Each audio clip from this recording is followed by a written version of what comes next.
Вітаю на нашым прыйшоў у канале Першы гікаўскі. Мы тут для таго, каб просто зрабіць нешта для нашых слухачоў эксклюзіўна для нашага тэлеграм-каналу.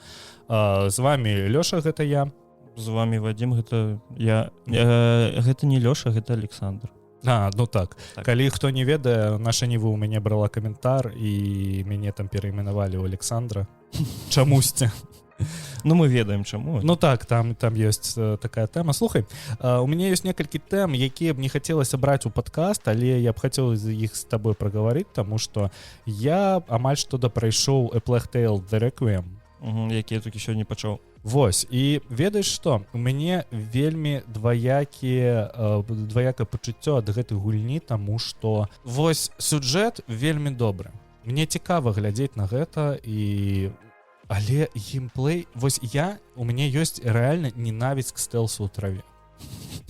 Я не гуляю эксклюзівы Sony, я гэта колькі разоў казаў на падкасце, і я не разумею, як гэта можа мне падабацца, таму што... просто не маё, ведаеш? Уся гульня, яна заснована на стэлсе ў траве, і на тым, што ў цябе ёсць прашча, і ты гэтай прашчай што-небудзь запускаеш. Ты там можаш камбінаваць розныя там камяні, прыманкі для пацукоў і так далей.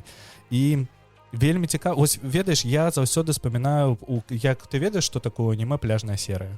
Так. Пляжная серыя, яна існуе... Слухай, той же самы фестываль. Фестывальнай серыі. Ну так. Пляжная серыя, яна існуе, каб пазбавіць тэмп, каб даць зрыцелю крыху перадахнуць ад усяго. Падручыць. І Plague Tale, ведаеш што?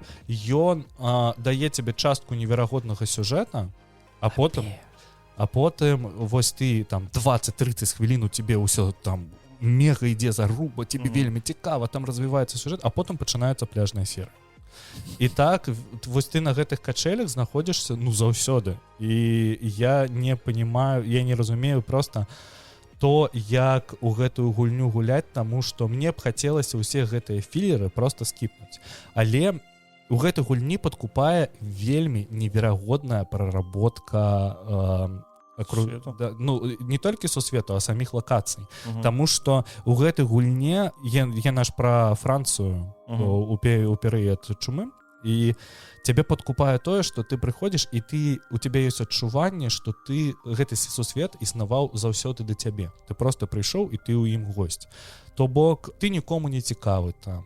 Ты можаш размаўляць з людзьмі, у ім вельмі шмат маленечкіх рэчэй, ты можаш пайсці паглядзець, што прадаецца на прылаўках. Там можна збіраць кветкі і чытаць апісанне кветак, якія зніклі ўжо ў Еўропе, і іх зараз не знайсці, яны іх восстанавливалі па батанічным летапісам. Так, можна і так сказаць, па летапісам. І я не ведаю, вось ведаеш, я не зусім магу паставіць некую адзнаку гэтай гульне, таму што я карыстаюся крыху іншай сістэмай, дзе 5 з 10 гэта нармалёва. Вось я гэтай гульне паставіў 6 з 10. Таму што вышэй сярэдняга. Крыху вышэй сярэдняга. То бок гэта не лайно, але гэта і не ты же Ведзьмар. Слухай, мне здаецца, акрамя Ведзьмару больш такога нічога і няма. Што? Першы Dragon Age. Можа быць. Тут нельга гэта параўноўваць, таму што для нас гэта ж розныя жанры, зусім розныя. І мне здаецца, што гэта такая помесь Horizon Forbidden West, але без RPG-шнай часткі. Слухай, Sony Boy, гэта б, мне здаецца, адзначылі б для сябе такое. Вось гэта мне трэба пагуляць. А выйшла ў першы дзень у геймпасе. Я пасля гэтага пачаў гуляць у Ведзьмара, таму што, канешне же, былі знічкі на Xbox, і я сябе набыў паўнавартасную версію Ведзьмара, і такі, а прайду я зноў Ведзьмара. Мне здаецца, што Ведзьмар з часам заменіць гэтую тэндэнцыю Скайрыма, тое, што ты яго набываеш на ўсім, што ў цябе ёсць, на ўсіх кансолях. Ты нават калі камп'ютар новы набываеш, ты яго там, ён у цябе ёсць у Steam, але ты яго зноў набываеш. Так. Гэта вельмі цікавы момант, канешне. І я зразумеў тое, што я не гуляў у Ведзьмара з сайт-квестамі. Я Ведзьмара прабежаў весь сюжэт. Я крыху, канешне, падчыняў пытальнікі на скеліке. але я ніколі вось у самом пачатку гульні я не разбіраўся з тым, што адбываецца вось у гэтых першых вёсках, я не разбіраўся з тым, што якія сайт-квесты там ёсць, і самага пачатку по галоўнаму квесту ты прыходзіш да траўніцы, якая цябе кажа, дзе знайсці траву, каб знайсці грыфона, ну каб прыманіць грыфона, і ты ведаў, што к ёй можна вернуцца пасля гэтага, паразмаўляць з ёй і заняцца я ведаю. Я не ведаю, яна просто такая. Ён кажа, што вось калі б я к табе зайшоў потым, у нас бы была цікавая размова. І я такі запомніў гэта і выпаўніў квест з грыфонам, і мне трэба было ісці да бара, дзе мы там сустрачаемся з настаўнікам Геральта. Я забыў, як яго зовут. Весемір, так якога яшчэ заб'юць. Прабачце за спойлер, калі хто не гуляў у Ведзьмара. Што? Ты не гуляў у Ведзьмара? Я яго не прайшоў. Не, ну я ведаю сюжэт, але я забыў, што яго заб'юць. Ну вось, і я такі не пойду да Весеміра, пойду да Кветнічцы. Хочу сексам трахацца, таму што я памятаю, што мне потым прыйдзецца выбіраць паміж Енніфер та Цыры. Гэта моя знаёмая глядзела серыял Тріс Мерігольд. Глядзела серыял по Ведзьмару, і яна ніколі не чытала первакрыніцу і ніколі не гуляла ў гульні. І яна была упэўнена у тым, што Цыры гэта каханне Геральта. І яна сидзела і ждала, пакуль у іх будзе любоўны роман. Слухай, калі ты глядзіш толькі на серыял, то мне здаецца, там такі, ён же і разорве. Ну так. Але Цыры не выглядае 12-гадовую дзяўчынку ў серыяле, она выглядае 18-гадовую дзяўчынку. Такая ўжо маленькая нефармалачка. Так, і мне знаю, і я памятаю, у яе была такая тэма, што яна мне казала, ты паглядзі, як ён на яе глядзіць. Вось даже на інтэрв'ю, яны ж закаханыя друг у друга. Я такі... Мне здаецца, што проста актрыса, якая гуляе Цыры, яна у Генры Кавіла такая, ох, курва. Так, до нас даслалі каментар. Хлопцы, патрэбна ваше меркаванне. Я толькі на днях даведаўся пра існаванне беларускамоўных падкастаў, і мне гэта дужа цешыць. З'явілася ідэя стварыць тэлеграм-канал, каб распавядаць пра розныя беларускамоўныя падкасты, YouTube-каналы і іншыя блогі. Але пакуль я пісаў першыя пасты, у тым ліку пра вас, даведаўся, што падобны праект ужо існуе. Но мне здаецца, мала контенту тут маецца на ўвазе, таму што ён агрэгіруе. Ну не, пачакай. Але пакуль я пісаў першы, падобны праект у сэнсе тое, што ён распавядае пра іншыя беларускамоўныя падкасты. Будзем калегамі, будзем дзяліць аўдыторыю, як вам здаецца, беларусам такі праект патрэбны зараз, і ці варта неяк ад канкурэнтаў адасоблівацца. Напрыклад, кажучы, што канал будзе толькі пра тыя падкасты, якія асабіста мне зайшлі. Так, ты можаш гэта зарабіць, глядзі, ўсё роўна ты знойдзеш сваю... шмат такіх пачало з'яўляцца каналаў беларускамоўных. Яны ўсё роўна знойдуць сваю аўдыторыю. Напрыклад, тая ж самая, зноў, я гэта не ўстану паўтараць зноў і зноў, беларуская музыка, які піша пра беларускія гурты. Ось, глядзі, ёсць два вядомых, як мне здаецца, вядомых больш-менш, музычных тэлеграм-каналаў з напрамкам на беларускую музыку. Гэта Клік і беларуская музыка. Клік, ён посціць такое больш падборачнае. Так. Ён робіць агульныя падборкі. Што ў Spotify выпала там у падборках, то ён і дадае новыя рэлізы якісьці выканаўцаў. А беларуская музыка, ён робіць агляды альбомаў гуртоў, якія існавалі там у 2002 годзе. Вось такое. То есть ён такі прям па андэграунду валіць. І тое, што калі ты пачнеш рабіць штосьці, напрыклад, тыя каналы, якія табе падабаюцца асабіста, то чаму не? Ну так, гэта просто не... Просто трэба перайсці той момант, калі мы увесь канал на беларускай мове, і ось памятаеш толькі пачатак гэтага, калі увесь контент на беларускай мове быў аб тым, як размаўляць на беларускай мове, чаму трэба размаўляць на беларускай мове. Я заўсёды кажу, што гэта трэба проста пачынаць і рабіць штосьці на беларускай мове. Не трэба распавядаць, як размаўляць на беларускай мове. Трэба проста пачаць размаўляць аб чымсьці, аб чым вось... Тое ж самае, аўтаблогінг беларускі. Чаму не?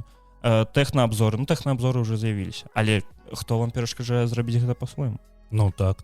Так что мы молимся на тое, каб у нас з'явіўся канкурэнт у падкасці, каб нам было глядзець на каго-небудзь яшчэ і просто параўноўваць себя з кімсьці, і мабыць там гэтыя людзі гэта зробяць якаснее, зробяць там нешта больш цікавым, мабыць яны там адразу выйдуць на YouTube, таму што быць первапраходцам гэта вельмі цяжка, таму што мы ўсё робім на тык. Мы не ведам, як мы мусім рабіць, таму што у нас няма ніякага каналу, як прыклад таго, што вось у яго там больш падпісчыкаў тых же самых, і чаму, і нам вось цікава, чаму мы сочым за ім і штосьці дадаем, бярэм у яго, ён штосьці бярэ ў нас. У нас такога няма, бо як мне падаецца, Кукумба, але Кукумба, яна мертва, так. Вось, і толькі мы у гік напрамку рухаемся ў падкастах.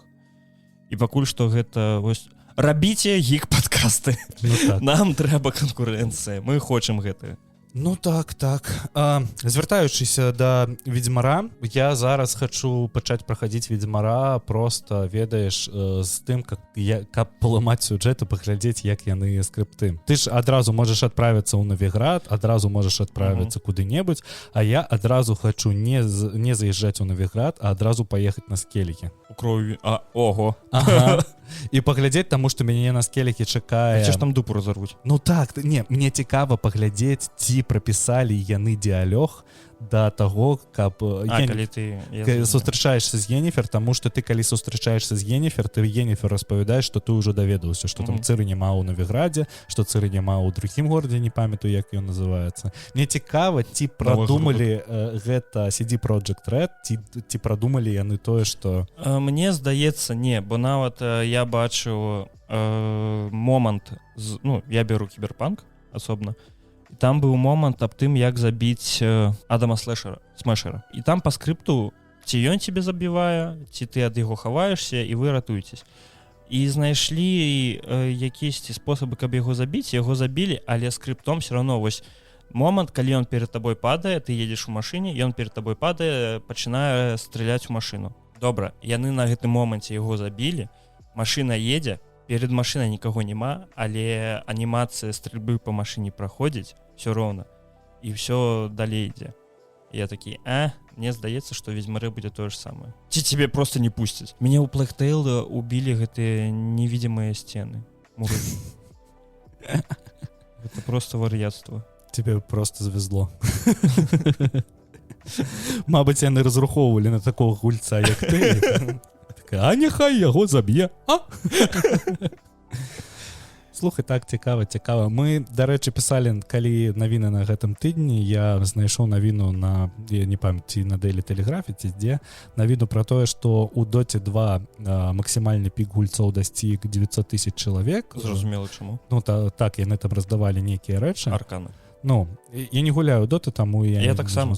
Для мяне просто ведаеш, што было такой неожиданнасцю, і я такі, дота яшчэ існуе, у яе нехта гуляю. Гэта кіберспартыўная кіберспартыўная дысцыпліна зараз. Ну так. Яна існуе, я табе больш скажу, лол існуе да сіх. Не, пра лол я ведаю, таму што добра, Тэра існуе. Тэра існуе. Гэта Tennessee Soft якая. Так. Ого. Ага. Вось усе онлайнавыя праекты вось гэтыя даўнішнія, яны просто вылецелі з маіх вачэй. Я недавно даведался, што ёсць фанацкая камьюніці The Lord of the Rings Online, калі ты ведаеш такую мамоху. Так. І сервакі же расійскамоўныя зачынілі, і зараз засталіся толькі еўрапейскія, там донаты і так далей. І ёсць чувакі, якія распрацавалі свой прыватны сервак без донату і сядзяць на ім ролеплеяць. І там типа там, там не так шмат, там 3000 гульцоў. Слухай, тое ж самае ёсць, і калі я не памыляюсь, можа я памыляюсь, а тое ж самае ёсць і за лодамі онлайн. Ну так. Ёсць асобны сервер без донату. А лодаў онлайн там не прыватны сервер, гэта сервер распрацоўваны ад Mail.ru, дзе ён платны, але як мне падаецца, быў яшчэ асобны сервер, якія зрабілі гульцы, дзе вось няма донату. Ці можа я памыляюсь, ці можа гэта не алоды былі, не памятаю. Ну не, у алодах 100% ёсць такі сервак, я пра гэта ведаю, і таму што калі ты памятаеш, калі Blizzard сайшлі з Расіі, у алода уже таксама быў пік колькасці гульцоў, таму што яны перайшлі з World of Warcraft. Ты ведаеш, зараз у World of Warcraft же ёсць зараз вельмі большія спрэчкі наконт таго, што яны ў Расіі заставілі толькі адзін сервер Пламігор, і зараз два, але адзін з іх мёртвы. Там такая тэма, што зараз прыйшоў прыпатч да ліча, Ліч Кінг ўжо выйшаў, але калі быў прыпатч, яны дазволілі ў новыя сеты новую адзежу набываць за Honor, які б'ецца на PvP. А ты гуляў у WoW? Так? Добра, тады мы на адной мове размаўляем з табой. І там была тэма ў тым, што 95% расейцаў, якія гуляюць, там расійскамоўнага сервака, я не кажу, што гэта расейцы. Там ёсць усе і беларусы, украінцы, казахстанцы, там усе. Яны ў 95% колькасці выйгрываюць на гэтым перамагаюць на гэтым батлграундзе. І амерыканцы і еўрапейцы пачалі проста страчыць дзіка на форумы пра тое, што расейцы гуляюць у прэмэйдзе, што гэта немагчыма, іх немагчыма перамагчы, таму што там у іх асобны дыскорд-сервер і так далей. І у іх там такая дзікая дызмараль зараз, што яны проста бачаць, што нікі напісаны на кірыліцы і адразу ліваюць. Я табе больш распавем. Была гісторыя, калі я не памыляюсь, WoW то ли цыркул, то ли Сириус быў. І там зышліся гульцы з Офа і гульцы з піратак. Гульцы з піратак, гульцоў з Офа ебалі па КД. Так.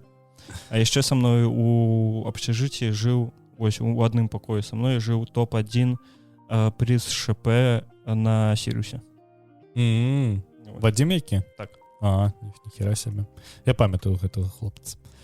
Я калі даведаўся пра гэтыя навіны, мне захацелася зноў пагуляць у World of Warcraft, але я разумею, што калі выхадзіла класіка, мне было вельмі цікава, я набыў сабе падпіску і потым зразумеў, што класіка без тых людзей, якія раней гулялі са мной там у 2005 годзе, яна увогуле не тая. Класіка не зроблена для гульні ў соло. Так, там трэба збірацца. З патча Wrath of the Lich King? Калі з'явіўся аўтападбор ён не адразу з'явіўся. Ён не адразу з'явіўся, але ж зараз яны ж перайшлі на патч Lich King'а і яшчэ аўтападбора не з'явілася, і яны ўсе ноюць пра тое, што гэта аўтападбор патрэбен. Я сиджу і думаю, якая вам класіка? Вы просто хаціце ў сучасны World of Warcraft, ідзіце гуляйце ў актуал і будзе вам шчасце. Dragonfall ці як ён там зараз будзе? Так. Вы ў лінейку гулялі ці толькі ў Вовку? Я гуляў у лінейку, я гуляў на... Ой, слухай, я столькі гульні гуляў. Я гуляў і ў лінейку, я гуляў і World of Warcraft, я гуляў у Валоды, я гуляў у Айон, я гуляў у Тэру, я гуляў у Revelation Online, я гуляў у Perfect World. Шмат чаго. Лайна сабачі. Я гуляў у лінейку на байфлайвскіх серваках, калі ты памятаеш, калі ты даўно гуляў. Я гуляў на Lineage 2 Buy, я гуляў на L2 Bayfly Buy, і яшчэ быў такі L2 Buy, на якім я ўжо не гуляў. І я памятаю, што мне здаецца, што гэта Lineage 2 Buy быў, я гуляў там на X3, і у мяне быў Dagger Hero. Я памятаю, што былі ўвесь час спрэчкі паміж гульцамі WoW і гульцамі лінейкі, таму што адны крычалі, што іх гульня лепш, а другія крычалі іншае, што наша гульня лепш. А я сяджу, я гуляю ў той, я такі, хто я? Мне тое ж самае было. У мяне было, я адразу пачаў гуляць у World of Warcraft, а потым мае аднакласнікі, яны гулялі ў лінейку, яны такія, пагналі з намі ў лінягу. А потым, ты ведаеш, што такое Battles for Glory? Так. Вось, мы потым гулялі у BSFG. І гэта таксама, яшчэ да таго, як BSFG ператварылася ў донатную памыйку, у гэтую сметніцу. І раней гэта было прикольна, таму што я даведаўся, што такое РВР. РВР, ці што гэта Race versus Race, гэта вось як звычайная лінейка, але усе расы паміж сабой враждуюць, як у Вове. І гэта вельмі цікава, таму што там трэба было захопліваць тэрыторыі, утрымліваць іх, каб там можна было качацца. І там вось бітвы за замкі, яны былі вельмі важкія. Я памятаю, у мяне быў такі перыяд, калі я шукаў вось прям новыя серверы, якія такі дзень таму адчыніліся, і я захадзіў, быў як там у десяткі гульцоў, а там жа ведаеш, як было, калі адчынялі сервер, то адмінкі вось так вось раздавалі. Я ўвесь час захадзіў на ўсе гэтыя серверы, я браў адмінкі, там сабе будаваў будынкі у WoW нават. Вось, і я такі, цудоўна, все, я тут цар бог, на наступны дзень я пра гэты сервер забываў. Ішоў далей. У мяне такое было, я просто аднойчы, яшчэ калі ў мяне дома быў дыалап інтэрнэт, і я тады ўжо гуляў у WoW, я патраціў сотні на тое, каб выкачаць прыватны сервер Mangas для World of Warcraft The Burning Crusade.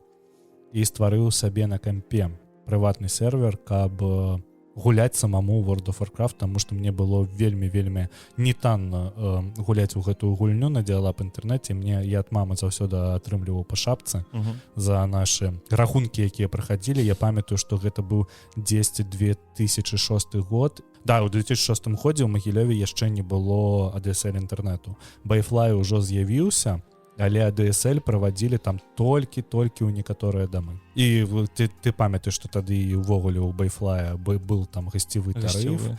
До 7 гадзін. Мы зараз яшчэ пра гэта паразмаўляем. Я тады гуляў на прыватным Mangas серверы і просто сам з сабой гуляў. Я памятаю, што я слухаў тады Nightwish у слухаўках і просто гуляў... Маста! О, што я адчыніў. Warrior, Disciple and Wishmaster. Перл-Харбор пераглядзець, што ли? Ну так, я таксама памятаю гэта відэа. У мяне першае знаёмства з WoW, гэта было, іграманія, зразумела. Мне здаецца, большасць гульні, якія мне падабаюць, я даведаўся пра іх з іграманіі. Першая моя WoW, гэта была Burning Crusade, і яна была на прыватным серверу. Я такі бегаю адзін, такі, а дзе ўсе гульцы? Я не разумею. Не так, як у іграманіі. Так, чаму там пісалі, што там шмат гульцоў? Ну так. Я на беларускіх серваках L2 практычна не гуляў, але аднойчы зайшоў і даведаўся, што там быў такі баг, што гномы могуць браць мультипроф сабкласы. Было весела. А яшчэ не гуляў на нейкім сервере, мабыць, ADSL, дзе быў нейкі пераданачаны. Можа, нават адмін чувак з нейкам бухарык і ўсіх забіваў. Я не зразумеў слова пераданачаны, я такі не памятаю такога беларускага слова. Так было, і калі ты памятаеш яшчэ калі ты гуляў на L2 бае, то там была гільда, якая была сябрамі адміна, і яны заўсёды хадзілі просто ў топавым шмоте, і іх ніхто не любіў, таму што яна заўсёды плеер-кілер. Таксама гэта помніш. Я вось не памятаю, як назвалася гільда, але я памятаю, што ў мяне з L2 сувязана вельмі добры ўспамін, таму што я калісьці задзюбаўся качацца, пампаваць свой лавак, і я стварыў персанажку, як-то з аднім крылом былі. Камаэль. Вось, стварыў камаэліцу, прыкінуўся дзяўчынкай, стварыў старонку ў кантакце з жаночую, дзе ўзяў чысці фоткі там. На той момант Shutterstock не было, і я просто іх адкульсьці ўзяў. І я просто знаёміўся з хлапцамі, і мяне вадзілі пампаваць. Я хадзіў, мяне паравозілі, яны мне аддавалі ўсе шмоткі, а я просто гэтыя шмоткі потым перакідваў на свайго галоўнага персанажу. Я табе распавім гісторыю. Толькі табе. Я аднойчы гуляў Black Desert, а я не ведаю чаму, у мяне ўсіх гульнях, дзе ёсць магчымасць выбраць персанажа, я абіраў увесь час жанчыну, жаночых персанажаў. Вось, і аднойчы у Black Desert да мяне дакалупаўся якісьці хлопец, я з ім пачаў размаўляць, а ў мяне тады была дзяўчына, і яны созваніліся, паразмаўлялі, і ён мне заданаціў на 20 000 Расіі. Ніхера сабе. Я такі, цудоўна. У мяне тут, дарэчы, быў поінт пра тое, што у цябе праца неверагодна цяжкая, ты як увогуле трымаешся і як не звар'яцець? Я не ведаю. Распавядзі крыху пра працу, таму што не ўсе ведаюць, кім ты працуеш. Я працую на цукернай фабрыцы. Вось, я аператар лініі, сачу за тым, каб цукеркі былі добрыя, смачныя, якія ідуць і ў Нямецчыну, і ў Польшу, і так далей. Цяжкая праца з таго боку, што, давай шчыра кажучы, калі тваёй краіне людзі, якія працуюць на заводах. Ну, нікога не хачу абразіць, але усім зразумела, які гэта кантынгент. І вось, каб вы разумелі, паталок вось жартаў, гэта жарты аб тым, як я набухаўся, яму морду разбіў. І ты стаіш такі, я не хочу тут быць. І гэтая праца ўвогуле не дае мне ніякага стымулу, каб на яе хадзіць нават, бо гэта вельмі цяжка. Ты дзень ад дню бачыш гэтыя твары, якія у твар кажуць адно, за спіной пачынаюць засіраць чалавека проста як лайном паліваючы. І я такі, як не вельмі добра, не вельмі. Вось, і гэтая праца па 12 гадзін. Гэтая праца я працую 2 дні, потым пасля 2 дней я адразу працую 2 ночы. Вось, я прыходжу домой ніякі. У мяне ёсць вось адзін дзень, ён лічыцца як адсыпны, і адзін паўнаварты выходны, у якім мне трэба лечь дзесьці ў 9 гадзін вечару, каб прачнуцца ў 4 ранку і паехаць на аўтобусе. Вось. І я не ведаю, бо вельмі цяжка яксьці. Ось, калі я працаваў у Беларусі, я працаваў у Амімебель. У мяне было на самой працы вельмі шмат вольнага часу. І ў гэты вольны час я чытаў штосьці глядзеў, штосьці цікавае для сябе. На гэтай працы у мяне такой магчымасці няма. І ў мяне проста вось на сябе застаецца там 1,5 гадзіны на дзень. І я такі, вельмі цяжка. Нешта сумна стала. Так, тут нам дапісалі некалькі каментараў.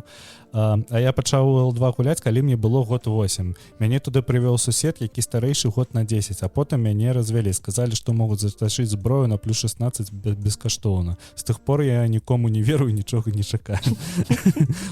Ведаеш што, L2 гэта як набыць хамішка свайму дзіцю, каб ён... Пазнаёміўся са смерцю. Так можна пазнаёміцца са смерцю, а ты так пазнаёміўся з разводам. Таму гэта казаў Вадзім, гэта ў яго зараз траблы з працай. У мяне я фрилансер, і мне крыху лягчэй. Я б не сказаў, што гэта трабл, у мяне просто няма іншай магчымасці, таму што я працую не напрямую з фабрыкай, я працую праз пасрэдніка. І калі я зволю з працы, то мне просто зачыняюць мой ВНЖ, і я спярдаляю ў Беларусі, і далей мяжы беларускай я не даязджаю, бо мне адразу за краты.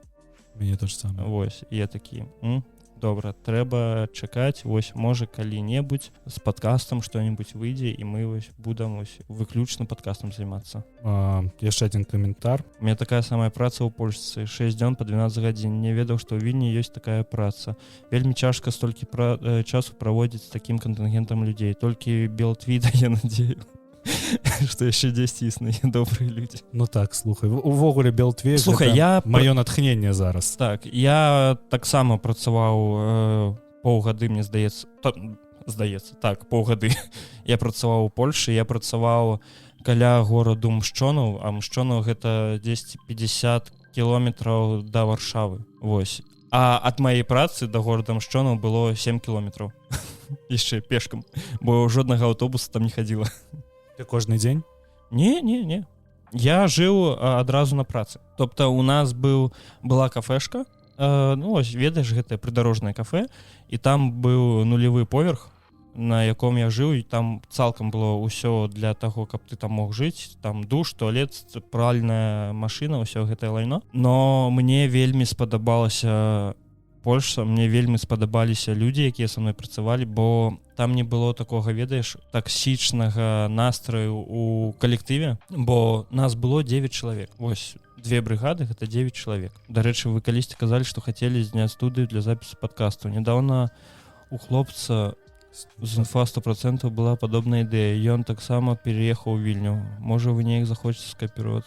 Хто гэта? І калі ёсць контакт хлопца, дасылай, мы скааперируемся. Таму што мы таксама хацелі скааперироваться з 2 хлопцамі, якім таксама трэба быў у офіс, але нас вельмі падставіў мужик, які гэты офіс здымаў да нас, таму што у яго там былі бухгалаўкі і так далей, і нам просто офіс не здалі, таму што ён раздолбаў там все, у офісе няма электрычнасці, зломан кандыцыянер, та іншае.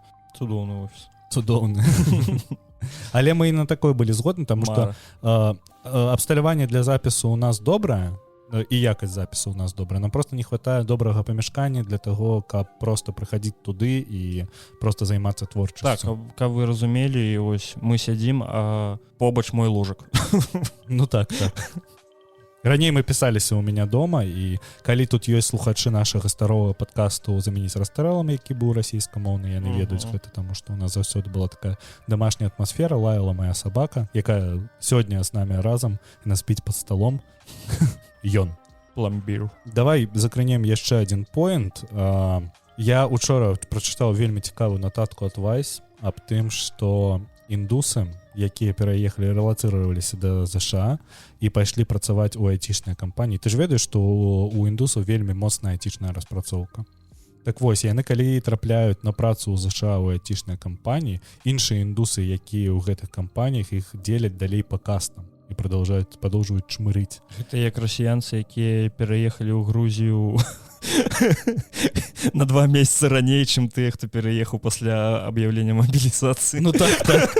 Вось, і там з гэтым вельмі шмат неверагодных розных тэм, таму што, напрыклад, там Сундар Пічай, які руководзіць Гуглом зараз, та іншы, вельмі шмат індусаў зараз знаходзяцца на кіраўнічых пастах. Яны, ёсць даведка аб тым, што яны таксама дзеляць усіх працуючых індусаў па кастах. Но мне здаецца, у іх, так ведаеш, як ці фраза была, гістарычна атрымалася. То, што, ну, у іх жа ёсць касты адразу. Але, як па мне, гэта вот просто чысцейшы расізм. Ну, як ёсць. Гэта просто... Я не ведаю, як называецца расізм у адносінах к сваёй расе, калі ты... Геноцид. Не, геноцид гэта іншае, так. Ты ж скончыў юрфак. Са мной разом. А што мне... Багата у цябе ад таго юрфака засталося? Слухай, багата засталося. Так? Ведаеш, што я да сіх вельмі добра паддзелваю подпісы. Таму што мне столькі прыхадзілася гэта рабіць, да. І у мяне пракачаны навык вельмі шмат казаць лухту, таму што заўсёды трэба было. Я ніколі не хадзіў у універсітэт, я яго забіў, і я займаўся сваімі нейкімі працамі, якія мне былі цікавы ў тым. Я вось пасля юрфака зразумеў, што, ну, драцца нельга.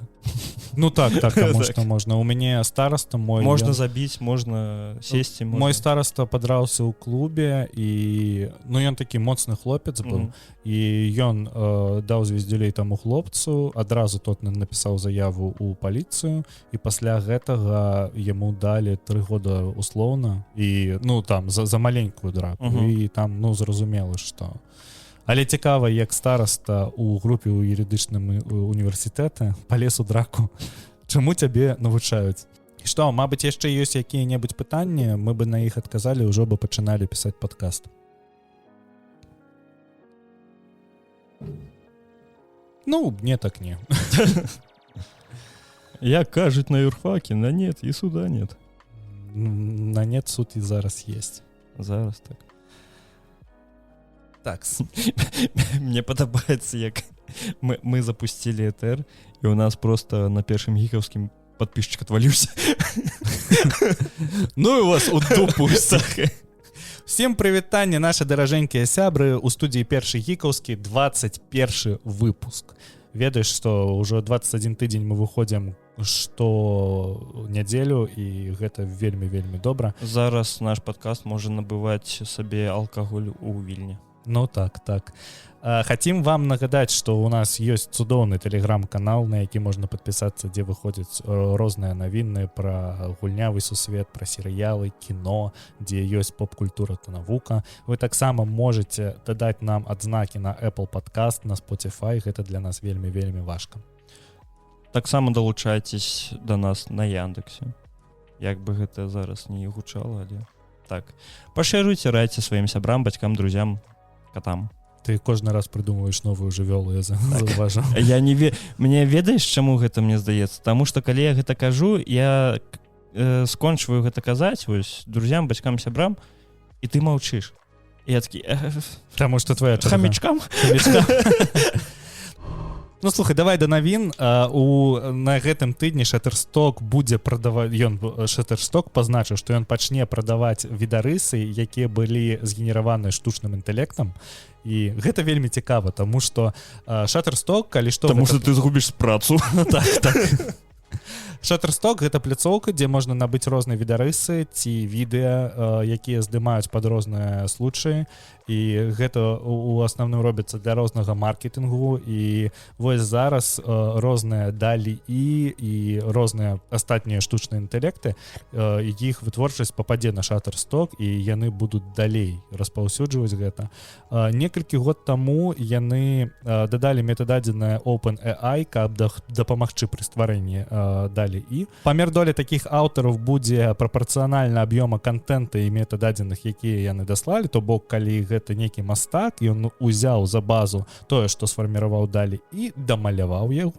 І гэта будзе памерам 50% на 50%. Палову DALL-E адойдзе, а палову гэтаму мастаку, які дамаляваў. То бок шкураныя ублюдкі яшчэ не згубяць працу. Ну так. Мне здаецца, што ўвогуле, канешне, штучны інтэлект і нейрасеткі зараз вельмі палепшаюць нашу працу. Вось некаторыя прафесіі яны могуць усё ж такі ад гэтага адваліцца, таму, напрыклад... Яны такія цудоўныя відарысы робяць. Так. Я яшчэ бачыў, я не памятаю, як гэта шыі называецца, але там бярэцца здымак, і ты просто выбіраеш вобласць, якую трэба, і ён дамалёўвае гэтую вобласць. Я бачыў гэта з рознымі картынамі мастакоў розных. Я памятаю, што Джаконду, напрыклад, дарысоўвалі так. Лунную ноч таксама. Лунную ноч. І там цікава, што ты можаш некалькі варыянтаў выбраць заўсёды. Не, ну гэта цудоўна, гэта... Ну, галоўнае, каб яны не навучылись цукеркі рабіць. Ці падкасты пісаць. Ну так. А слухай, не, ёсць штосьці, мне здаецца. Ёсць расейскамоўны падкаст, для якога тэксты піша нейрасетка і потым агучвае нейраголас. Ну, цудоўна. Яшчэ у Амерыцы з'явіўся рэпер. Што далёка хадзіць? Гэта кей-поп айдол. Ведаеш, такая дзяўчынка з блакітнымі валасамі. Гэта таксама, я не памятаю, можа хто падскажа. Яна ўжо існуе вельмі шмат часу. Ніку. Ну добра, я зразумеў. І гэта айдол, у якога ёсць выступы галаграмныя. Вось, яна спявае, у яе ёсць кліпы, ўсё гэта. Ну, і гэта існуе ўжо шмат часу. Вот цябе і метасусвет. Вось так. Цукерберг, ты даволен? Ну, мне здаецца, не, таму што мы далей пра яго паразмаўляем. Мне цікава на Shutterstock, калі з'явяцца відэа, якія зрабіў штучны інтэлект, таму што штучны інтэлект таксама можа дамалёўваць і відэа. У NVIDIA ёсць тэхналогіі на гэты конт. І ёсць, напрыклад, калі ты здымаеш 30 фэпасаў відосы, цябе ператвараюць яго там у 200 фэпасаў, каб ты мог зрабіць slow motion добра. Цікава тое, што, напрыклад, у After Effects пры дамалёўкі, там ёсць тэма штамп-тул, і ты можаш, напрыклад, якой-небудзь аб'ект, які знаходзіцца ў цябе ў відэа, ты можаш яго просто выразаць, і нейрасетка потым тебе дапоўніць тое, што ты выразаў. Напрыклад, там чалавек стаіць на фоне, там на асфальце, на фоне неба, і ён просто выража і дамалюе. Ёжа таксама зрабілі, я вось не памятаю зноў, хто гэта зрабіў, але зрабілі прыладу, якая просто вось непатрэбны аб'ект на фотаздымку. Яна яго вырезае і просто дамалёўвае частку фотаздымка, якая можа быць за тым аб'ектам. Ось, я такі, калі убачыў гэта, я такі... Мы распрацоўвалі такую мабільную прыладу на маёй апошняй працы, якая... Pixart? Не Pixart. Тэма была ў тым, што гэта быў remove background, гэта фіча так называлася. Мы аддзялялі аб'ект, на які знаходзіцца на фота ці відэа, і маглі на яго накладваць нейкія эфекты. Напрыклад, ты мог выбраць там бегучага чалавека, які там бежыць па бегавой дарожцы, і выдаліць фон за ім і замяніць гэта грынскрыном, каб потым аддаць, ну гэта такі ротаскопінг у прамым часе. І ты мог просто выдаліць, ну далей взяць, закінуць гэта ў After Effects, выдаліць фон і далей працаваць. Не трэба марнаваць шмат часу на тое, каб гэта зрабіць у After Effects праз ротаскопінг, дзе тебе трэба пакадрава вырезаць відарыс з кадру ў кадр. Цудоўна. Не, ну слухай, зараз Шыі вельмі хутка, як мне падаецца, ён вельмі хутка рухаецца наперад, і што будзе вось праз год, мне нават страшна ўявіць. Мне здаецца, што з'явіцца, ведаеш, у адзін момант мы прачнемся, такая Шыі стварае гульню. Ёсць жа гульні, якія ствараны пры дапамозе Шыі. А калі запампаваць у Шыі якога-небудзь ведзьмара, Fallout, каб ён гуляў сам у сябе, каб ён пагуляў, прааналізіраваў гэта ўсё, а потым на аснове гэтага стварыў асобную гульню. У Доце 2 такую тэму рабілі, каб навучаць кіберспартыўных атлетаў. Па іх гульням навучаўся Шыі, і потым гэтыя ж кібератлеты гулялі з гэтым Шыі. А Шыі ведае, да, а Шыі ўжо ведае ўсе іх мовы, і тебе прыходзіцца яго неяк падманаваць заўсёды. Слушай, тут на гэтым тыдні яшчэ адна цікавая тэма. Apple ўсё ж такі давядзецца перайсці на USB-C у сваіх айфонах, таму што прагнулись пад еўразвяз. Так, прагнулись пад еўразвяз, таму што еўразвяз выпусціў свае патрабаванні да тэлефонаў. У нас была ўжо калісьці гэта навіна, тое, што да восені 24 года і еўразвяз утвердзіў, што ўсе прылады, якія карыстаюцца, якім трэба зарадка, яны мусяць перайсці на USB-C. Ну, на адзіны провод. Так, гэта было зразумела. Гэта з аднаго боку зручна. Вельмі. З усіх бакоў вельмі зручна, калі глядзець так. Ну, так. Таму што я не бачу ніякага плюса ад таго, што мы карыстаемся лайтнінгам, таму што ведаеш, што пратакол уже вельмі стары. Ты спрабаваў па лайтнінгу скідаваць там, напрыклад, 10 000 фотаздымкаў. Гэта дупа. Я за ўсё жыццё столькі фотаздымкаў не зрабіў, мне здаецца. Ну, вось. І гэта вырашыцца праз Type-C, плюс праз Type-C можна перадаваць відарыс далей. То, напрыклад, можна будзе падлучыць свой iPhone па кабелю да MacBook і айфонам карыстацца як маленькім дысплеем. То ж самае можна, зараз ужо можна рабіць з iPad'ам. З iPad'ам гэта можна рабіць і па воздуху, але працуе яно не вельмі якасна, таму што я спрабаваў.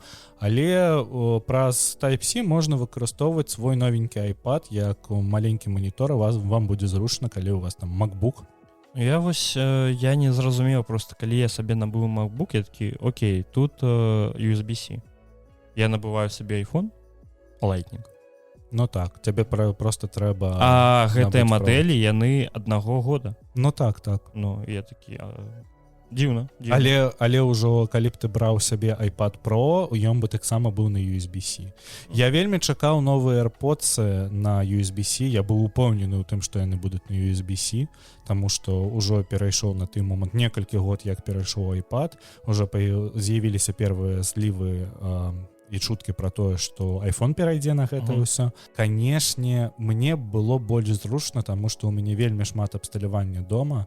У меня ёсць Nintendo Switch, у меня ёсць Engineering OPZ, якая таксама на USB-C працуе. Мой новы бродаўскі мікрафон таксама працуе праз USB-C. І мне задзіўбалася, што ў мяне вельмі шмат правадоў на ўсё гэта. Таму што ты же iCOS заражаецца не ад USB-C. Ну, новое, толькі новое. У мяне не новое. Так, другая частка. Ну, ось у мяне зараз галово, і ён заражаецца ад USB-C. Набы сабе яшчэ MacBook з MagSafe, мозг выбухне. Я табе скажу так, у мяне у кватэры ёсць MacBook з MagSafe. У нас можна знайсці абсалютна ўсё. Так. Ввогуле. Цікава, конечно, што яны цянулі настолькі шмат часу, таму што ў мяне ёсць ідэя аб тым, што ім гэта вельмі зручна, таму што яны прадаюць гэтыя правады, прадаюць усе розныя перахаднікі, плюс у кітайцаў гэта проста вялікі бізнес. Ну так, слухай, колькі каштуе афіцыйны арыгінальны Lightning? 30 евро за кабель 2 метра. 30 евро. Матка боска, што з вамі не так? Ты яшчэ не бачыў, колькі каштуе афіцыйны кабель для твайго MacBooku, які заражаецца па Type-C, таму што ён каштуе ад 80 евро. І гэта... Ну, я не ведаю, што... Я буду выкарыстоўваць ад ГЛО. Ну, так. Я памятаю, што ў якісьці час мой MacBook... Я заўсёды раней, калі ў мяне быў ранейшы MacBook, я яго заўсёды заряджаў ад свайго пауэрбанку. І калі у мяне з'явіўся нынешні MacBook, як я яму падлучаю пауэрбанк, ён не заряджаецца, таму што неафіцыйны кабель. А ведаеш што? Я толькі зараз зразумеў, што я ўвогуле не карыстаюсь сваім кабелем для MacBookа. Таму што ў мяне MacBook заряджаецца ад манітору. Ну, а так, у манітору у меня асобны кабель. А кабелем для MacBooku я заряджаю галаву. А я Nintendo Switch. Цудоўна. Ну, вось. Чакаем, канешне, вельмі чакаем, калі перайдзе, таму што я ўжо спадзяюся, што я ў наступным годзе перайду на новы iPhone, таму што мой iPhone XR ўжо вельмі стары, пабіты часам, і вось мне здаецца, што он 10 год яшчэ пражыве, і я б хацеў ужо новы iPhone. Твой iPhone. І я бы вельмі хацеў ужо перайсці на iPhone з Type-C. У меня была такая мэта набыць сабе новы, але потом такі, добра. Гэты пачаў працаваць. Ну што, слухай, гэта адбылося. Ілон Маск цікаем! Усё ж такі набыў Twitter. І мне вельмі спадабалася, што ён у відэа, калі ён набыў Twitter, ён ташча ракавіну. Вось, і ніхто не зразумеў гэтую тэму, але у Амерыцы ёсць устойлівы выраз, які гучыць падобна як трымаць ракавіну. Што гэта азначае? Ну, типа, ты маеш рацыю. І ён панёс гэтую ракавіну, і гэта вельмі неверагодна. Адразу же пайшлі звальнення. Разблакаваў Кэнні Уэста. Адразу же пайшлі звальнення, таму што вылецеў генеральны юрысконсульт, сышоў CEO Твиттера, сышло з некалькіх пасадаў яшчэ некалькі топ-менеджераў, і Ілон Маск абяцаў, што не будзе звальнення ў 75% персоналу, але зараз яму ніхто не верыць. Таму я зволю 74. Ну, канешне, здаецца, што Twitter чакаюць нейкія такія брудны час, незразумелыя, і Ілон Маск, ён, канешне, добры піаршчык у яго. Я не магу сказаць, што он Стив Джобс нашага часу, таму што Стив Джобс усё больш лаканічна рабіў, канешне. Ілон Маск бізнесмен. Я не разумею, навошта яму Twitter у пляне грошай, таму што мне здаецца, што гэта проста такая цацка для яго. Ну, слухай, я бачу смешны твіт аб тым, што Ілон Маск набыў сабе Twitter толькі для таго, каб выправіць свой твіт пра Украіну. Добра. Ну, мабыць, у Твиттера з'явіцца ўсё ж такі рэдактаванне твіту, таму што Твиттер абяцалі. Твиттер — гэта главная соцсетка для мяне зараз. Таму што я атрымліваю ўсю інфармацыю праз Твиттер. Беларускамоўны Твиттер, ён неверагодны. І у мяне зараз толькі ён у стужкі. Ну так, я не бачу ўвогуле расійскамоўны. Так. Мне, мабыць, трапляецца 1 ці 2 чалавека ў дзень на расійскай мове. Гэта якія-небудзь дзяўчыны, якіх ты нават не ведаеш, і такі, Тиндер. Ну так. Или нехта з беларускамоўных лайкнул чый-то нюц, і там расійскамоўна падпісана. Так.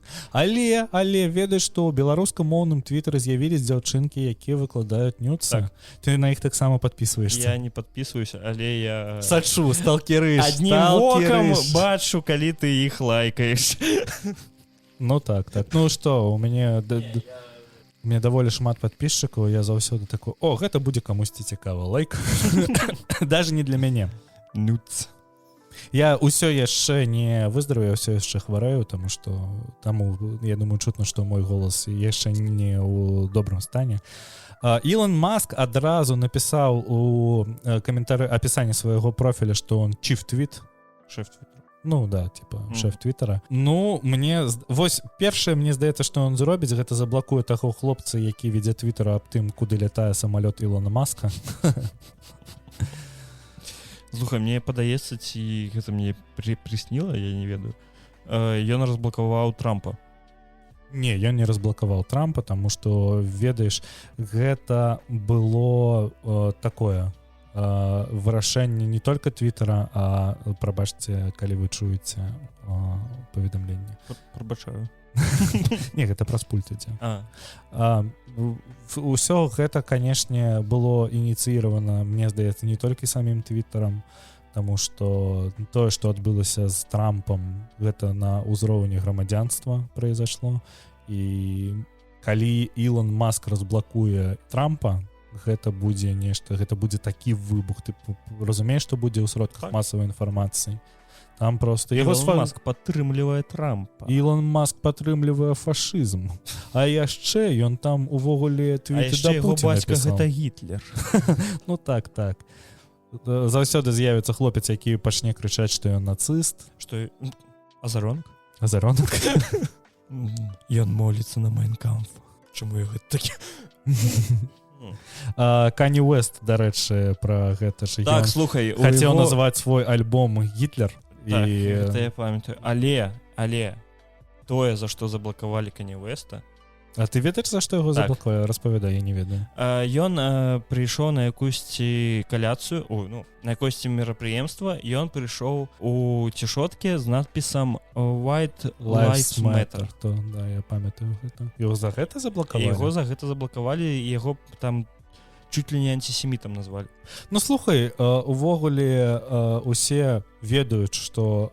Ён сказаў, што уся гэта тэма з БЛМ гэта толькі для таго, каб людзі, якія стаяць у стварэнні гэтага руху, каб яны атрымалі грошы сабе. Гэта не для таго, каб якогасьці там наркамана, забойцу апраўдаць яксці. Гэта вось проста маркетинг, гэта проста заробак грошай. Ну, я хацеў сказаць, што у Кані Уэста же шизоафектыўны псіхоз. І у яго ёсць... Увогуле дзіўны, так. Так, у яго ёсць дыагноз, і адна з мэт гэтага дыагнозу ў тым, што ёсць некае цікавае павядзенне ў чалавека.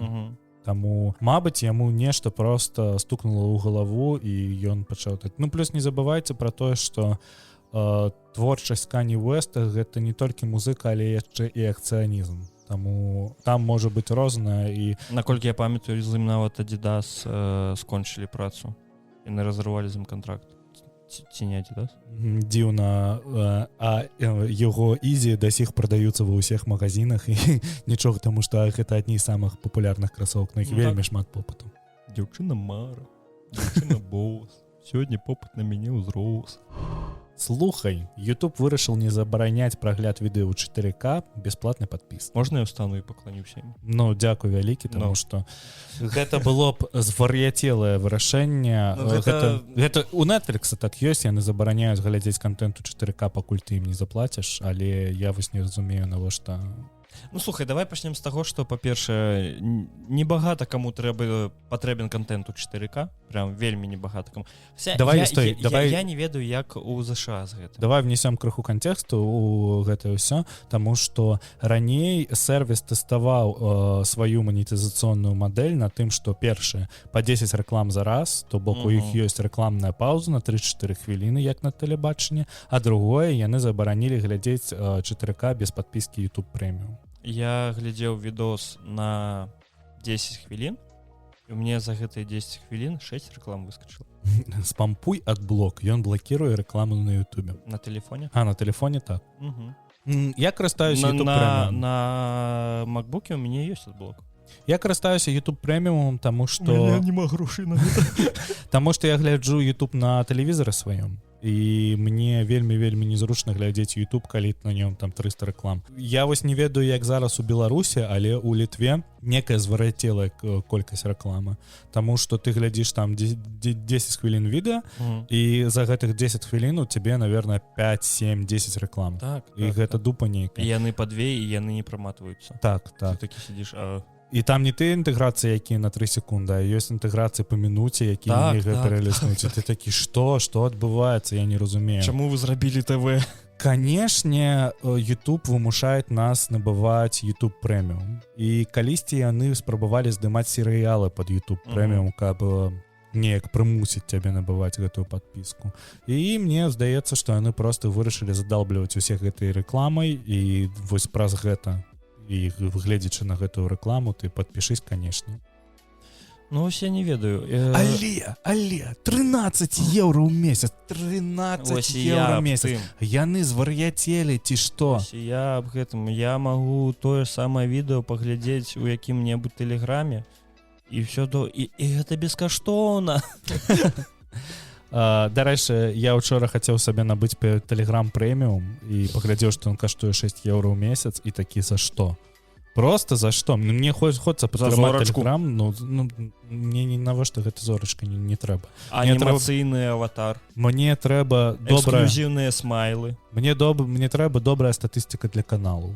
Мне трэба добрая статыстыка для суполак, а не тое, што зараз ёсць. Перевод галасавога ў тэкст. Яшчэ одна тэма, конечно, якая мне вельмі патрэбна. Якая ў кантакце ўжо хрен знае сколькі ёсць. Господи, матка боска, чаму гэта, навошта гэта зрабілі? Я не разумею. Ну, добра, дайце мне якую-нибудь магчымасць там 3-4 еўра заносіць за што-нибудь карыснае для сябе. Але навошта мне якаясьці зорка, чтобы усе ведалі, што гэты хлопец аддаў 6 еўра, аддае 6 еўра ў месяц, нічога за гэта не атрымлівае? Ну, дзякуй, да відзення. Ну, мне гэта не трэба. Ну так. Зараз, калі б не рэклама, я б увогуле не набываў бы сабе YouTube Premium, таму што я ў ім ніякага сэнсу не бачу. Толькі вось я гляджу на гэта праз мой тэлевізор. Ну, у мяне з Ютубам, мне было б цікава. Ведаеш, чаму я хочу сабе YouTube Premium? Таму што у купалаўца на Ютубе ёсць аўдыокніга 1984 Орвела. Так, яна вельмі цудоўная. І яна ідзе 3 гадзіны, а я магу яе паслухаць толькі на працы. Там ці што не аўдыокніга, а аўдыоспектакль. Так. І мне цяжка, ну, у мяне няма магчымасці, каб у мяне ўвесь час быў уключаны. Вельмі багата пытанняў, і я хочу і туды, і туды. І я ведаю, што я магу спампаваць гэта з Ютуба, перевесці ў MP3, потым перевесці яшчэ ў адзін фармат, закінуць сабе на телефон і ўжо слухаць гэта. Ці ты просто можаш спампаваць гэта і загрузіць сабе ў Telegram. І ў Тэлеграме гэта паслухаць. Не трэба нічога. Цудоўна, так, чаму я сам толькі што аб гэтым сказаў, што я магу любое відэо паглядзець у Тэлеграме без рэкламы, і мне гэта будзе добра, і мне не трэба будзе аддаваць за гэта 13 еўра, але, ну, вось яксьці так. Чаму у вас няма Патрыёна? Алексей казаў аб гэтым у падкасці «Цёмны лёс IT-барады». Калі каротенька, мы зараз не бачым ніякага сэнсу для таго, каб рабіць Патрыён. Мы лічым так, што Патрыён трэба рабіць тады, калі ты маеш контент, які ты будзеш загружаць на Патрыён, за які людзі табе будуць заносіць грошы. У нас ёсць ідэі для крылёвага крутога беларускамоўнага контента для Патрыёна. Мы зараз на гэта працуем. Але першы гікаўскі назаўсёды будзе бескаштоўным падкастам. Так.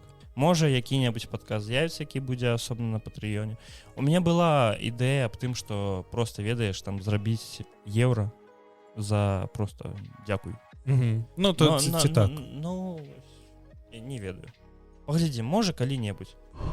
Так, ну что, давай далей по нашим новинам. Мы все ж таки закидали лайном YouTube, давай зараз перейдем до CD Projekt Red. Ім велізарны рэспект, але я не разумею адной дэталі. CD Projekt Red заявілі, што пакуль у нас няма плану на другі сезон Cyberpunk Edgerunners. Чаму? Па-першае, не, зразумела, што гэта закончаная гісторыя. Але вы можете зрабіць яшчэ адну ў новым сезоне. Зрабіць яшчэ адну гісторыю ў новым сезоне, замовіць анімацыю той жа студыі, якая вам рабіла яе для Edgerunners, і зрабіць асобную гісторыю, бо я гэта не ўстану паўтараць, бо Night City гэта велізарны буфер гісторый. Там можна столькі ўсяго панапрыдумваць. Гэта ж, ну, гэта цудоўна. Але чаму яны такі, ну, можа, яны кажуць толькі выключна пра Edgerunners. Можа, у іх яшчэ будуць анімацыйныя серыялы, але толькі з другімі гісторыямі, як я і кажу.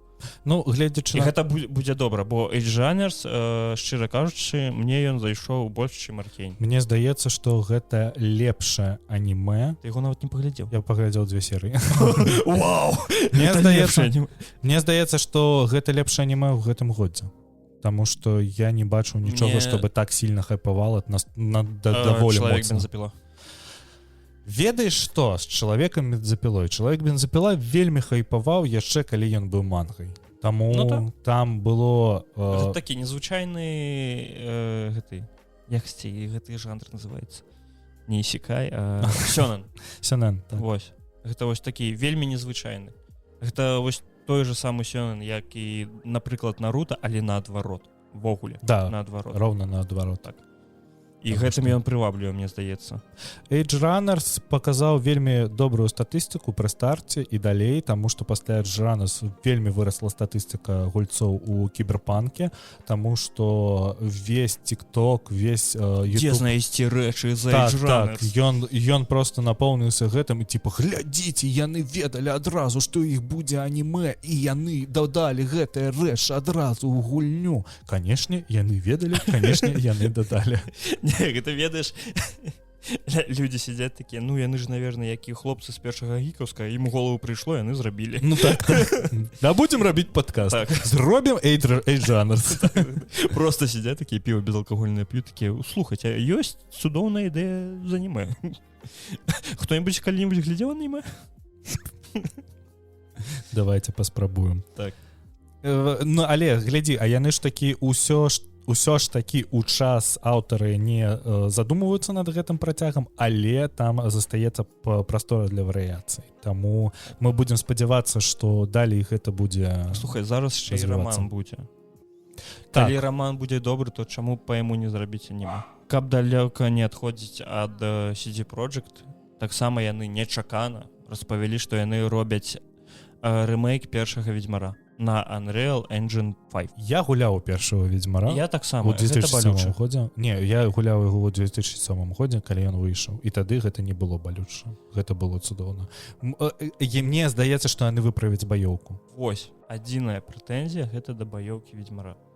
Таму што яго пераносяць на Unreal Engine 5. Гісторыя там цудоўная. Гісторыя няма ніякіх пытанняў. Гэта ўсё добра, так. Але вось момант, што які таркаецца баёўкі, гэта ну вось балюча. Балюча, яна вельмі балюча. Так. Зараз. Але які ў другім Ведзьмары, мне падаецца. Ну не, у другім Ведзьмары ўжо ведаеш бліжэй да трэцяга Ведзьмара. У трэцім Ведзьмары яны ўжо проста знайшлі баланс якасці. Ты памятаеш гэтыя моманты ў другім Ведзьмары, калі табе трэба ось часова націснуць кнопку, калі ад мяча з'яўляецца там якісьці жоўты след. Так. Табе гэта трэба гэты момант націснуць. Быў. Так, і ты такі сядзіш, а як яго ўбачыць, там усё жоўтае, і так ты такі, а? Што? Як? Я чакаю.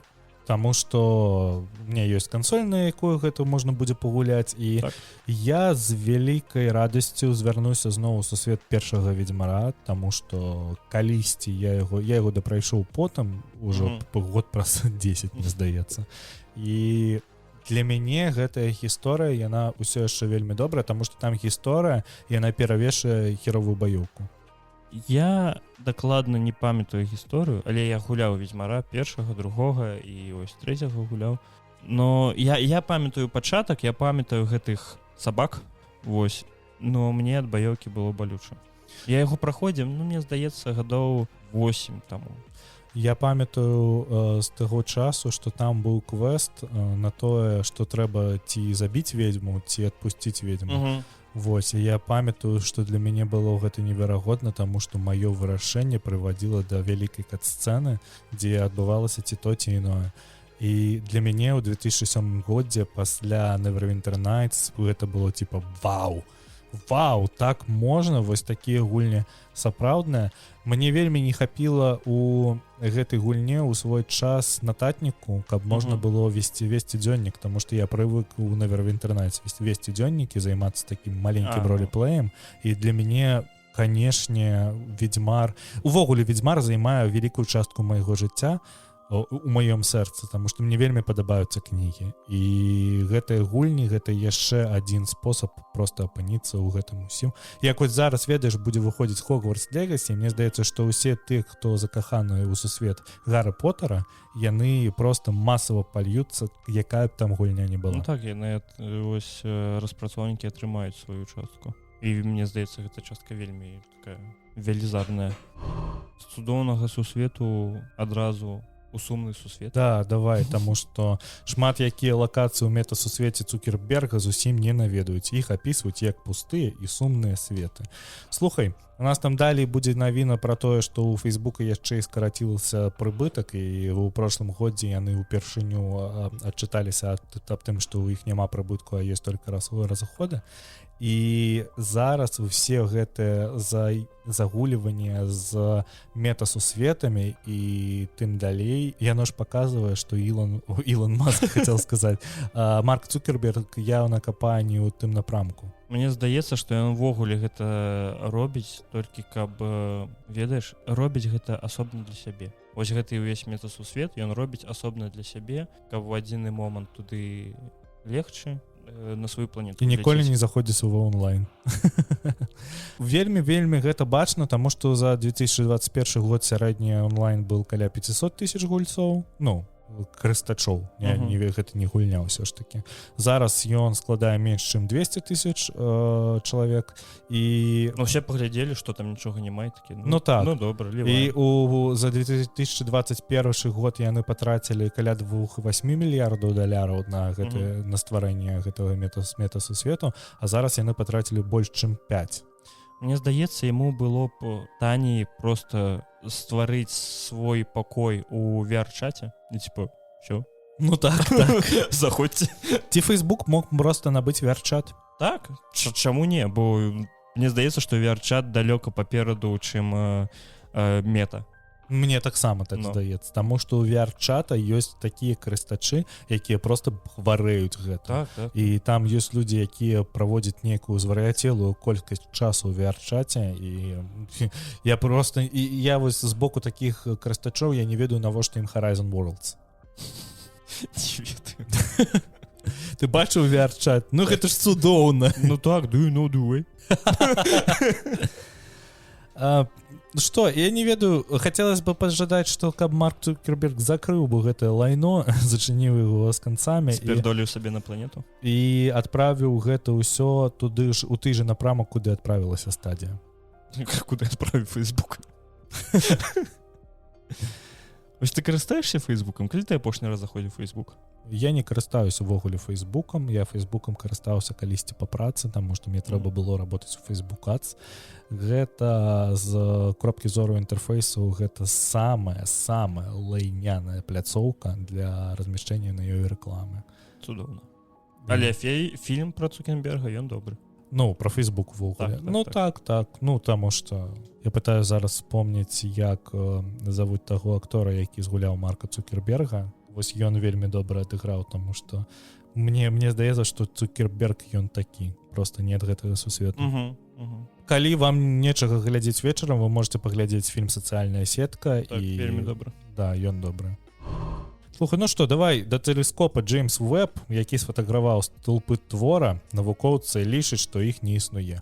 Што гэта ўвогуле такое? Распавядай. Гэта тое, з чаго пачалося наша жыццё. Ввогуле, з чаго пачалося ўсё, што нас... У пачатку было слова.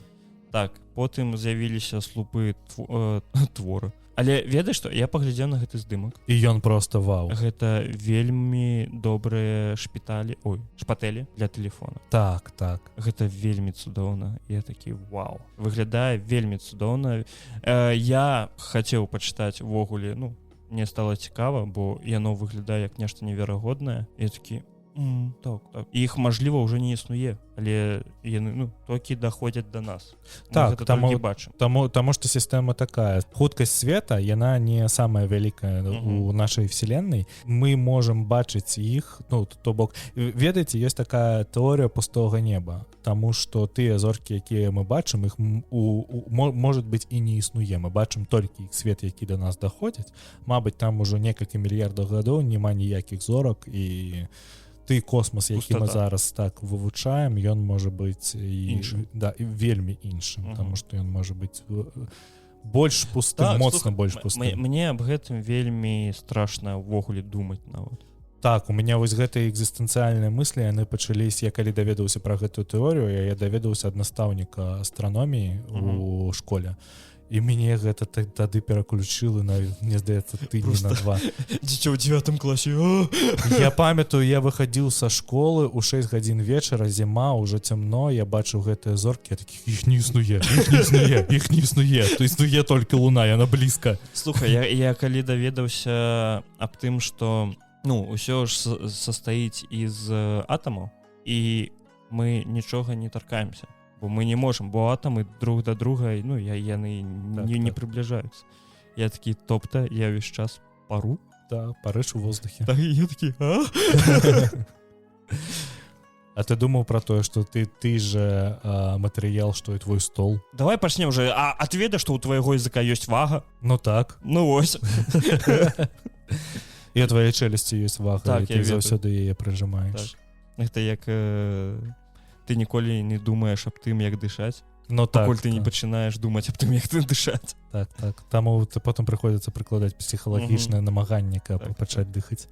Ну так, так, гэта вельмі гэта жахліва. Ну, існуе вельмі шмат такіх рэчэй, і калі я бачу такія навіны, як пра тэлескоп Джеймс Уэб, я просто думаю аб тым, што кожнае новае адкрыццё ў базавай навукі нам сведчыць аб тым, што наша жыццё стане крыху лепш, таму што далей гэта ператварыцца ў нешта. Ці не? Ці не, канешне, але ніколі не бывае такога, каб нешта адкрылі ў базавай навукі і потым праз там 10 пагуляй год Fallout. І потым праз 10 год гэта ніяк бы там не змяніла наше жыццё. У Fallout я не буду гуляць, таму што я не хочу. Таму што я не хочу спойлеру для жыццё. Ну, мабыць, так. Гэта жах. Анансаваны 7.5. Ну, цудоўна. У яго можна зараз гуляць адначасова як з тэлефона, так і з камп'ютара. Таксама дадалі функцыю, тое, што ты можаш рухаць ввогуле любы аб'ект, які ты бачыш, нават падушкі на канапе, ты можаш туды-сюды іх перасоўваць. І я такі, ну добра. А ты калі-небудзь гуляў Sims? Зразумела. Я просто ніколі не гуляў Sims. Нет, я ніколі яго не запускаў. Моя дачынка калісьці гуляла ў Sims на iPad, але яе хапіла на там 20 хвілін. У мяне быў дыск з 20 модамі на Sims. Так, там просто якосьці вар'яцтва было там. І питомцы былі. А які гэта Sims быў? Калі я не памыляюсь, то трэці. Трэці? Ці другі. Я просто калісьці вельмі шмат часу таму, калі яшчэ не існавала другой Д'ябла, была толькі першая, мы хадзілі к нашым суседзям, у іх быў камп'ютар, у іх было две гульні, у іх быў першы Sims і першая Д'ябла. І мы заўсёды выбіралі гуляць у першую Д'яблу, таму што ніколі не было цікава гуляць у першы Sims. Ты просто людзей у басейне не тапіў. Ну так, таму што, ведаеш, нам там год па 6, мы не разумеем, што трэба тапіць людзей у вадзе, але ж там вельмі шмат розных... Таму мы іх мячом забіваем. Там вельмі шмат розных прыколаў, ты ведаеш пра Black Widow Challenge? Ну. Гэта такая тэма ў Сімсе, у 4-м, мне здаецца. Там ты ствараеш пару і гуляеш за дзяўчынку, і цябе трэба неяк прыгожа забіць свайго мужа. Напрыклад, замураваць яго ў сценку, і заставіць яму маленькае акенца, каб ён глядзеў, як ты водзіш іншых мужикоў сабе ў кватэру, а ён там пакуль падыхае. Я не здзіўлюсь, калі гэты чэлендж прыдумалі жанчыны. Ну так і ёсць. І гэты чэлендж яго блакіравалі на Твічэ. Ну гэта, слухай, гэта вар'яцтва. Ну так. Я не ведаю, тут пра гэта нават няма чаго сказаць. Добра, з'явіцца яшчэ адзін Sims. Ну, вось, мне здаецца, што новы Sims, асабліва калі ён будзе там адначасова і на iPad, і на iPhone, гэта будзе нейкае лайно. Таму што сінглплеернай гульні больш не будзе. Мне здаецца, што гэта просто яшчэ адна памылка з донатам, дзе будуць прадаваць рэчы. Не, ты не зразумеў. Не тое, што прадаваць рэчы, не тое, што асобна гульня. Там будзе просто мажлівасць кастамізацыі свайго будынку. За грошы. Не, з тэлефона. У цябе тэлефон будзе як асобны экран. Не, гэта цікава. Ну вось. Калі так, але мне ўсё роўна здаецца, таму што ты бачыў колькі дадаткаў, колькі DLC для... Мне здаецца, толькі за конт гэтага Sims жыве. Ну так, таму што калі ты набудзеш усе дадаткі для Sims, ты патраціш каля 10 000 еўра. Цудоўна. Ну. За Sims бы. Аб чым яшчэ марыць? Стартавала зачыненае тэставанне Diablo 4. Про якое ніхто не мусіў ведаць. Да, про якое ніхто не мусіў ведаць, але гульцы адразу ў першы же дзень парушылі NDA, і аўтары партала, які называецца Glass Cannon, атрымалі кліент гульні і паказалі скриншоты меню аўтарызацыі. Гэта, канешне, вельмі цікава паглядзець.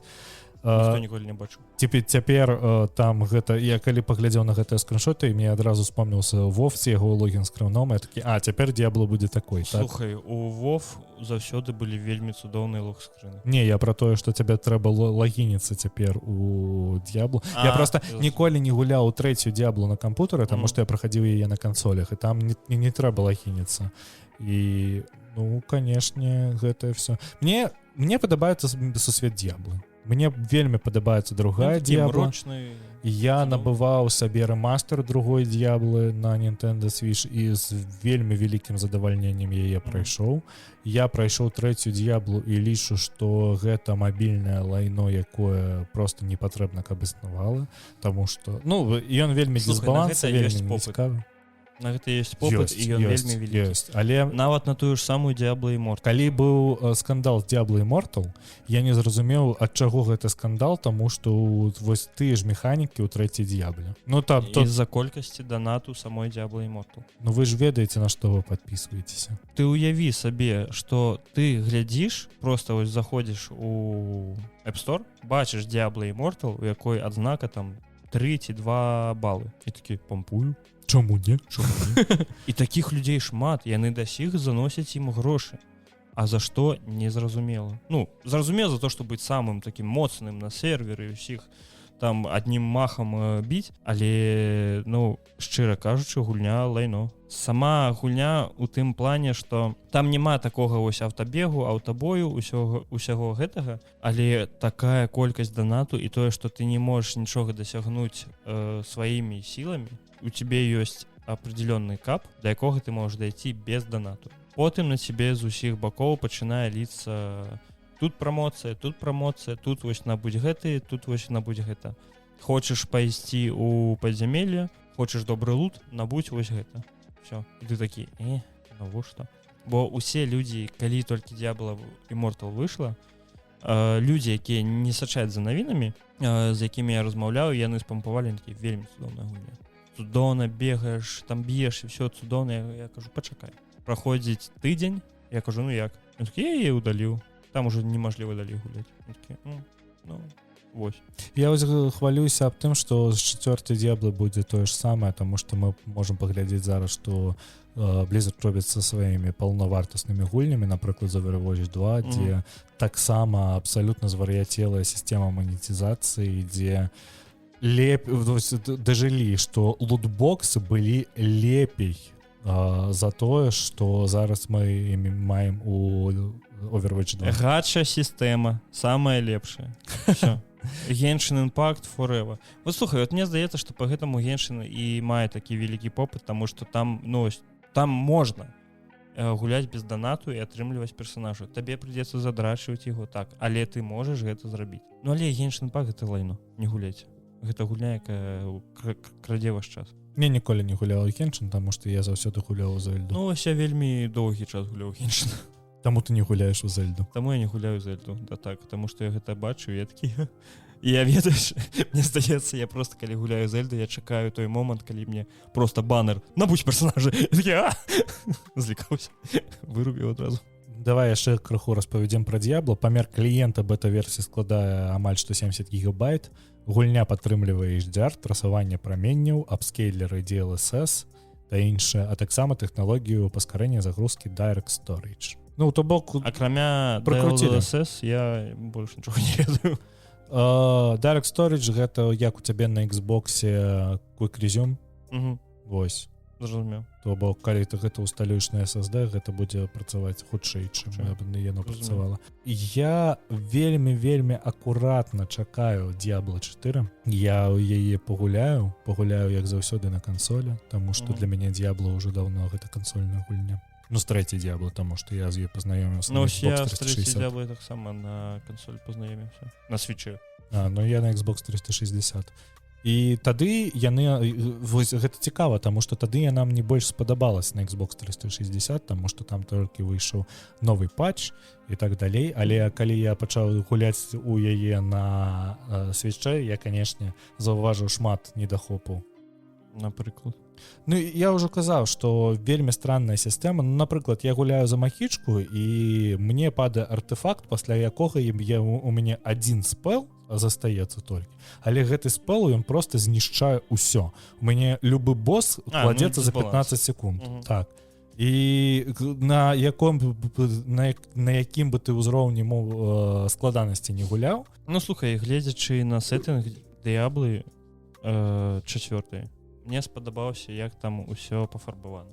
Мне ось гэта шэрая такая ось... бліжэй да другой Diablo, для рамастера другой Diablo. Бліжэй ось да рэалізму гэтага, а не тое, што свістапердзелкі ўсе бакі ляцяць, як у трэцяй Diablo, напрыклад.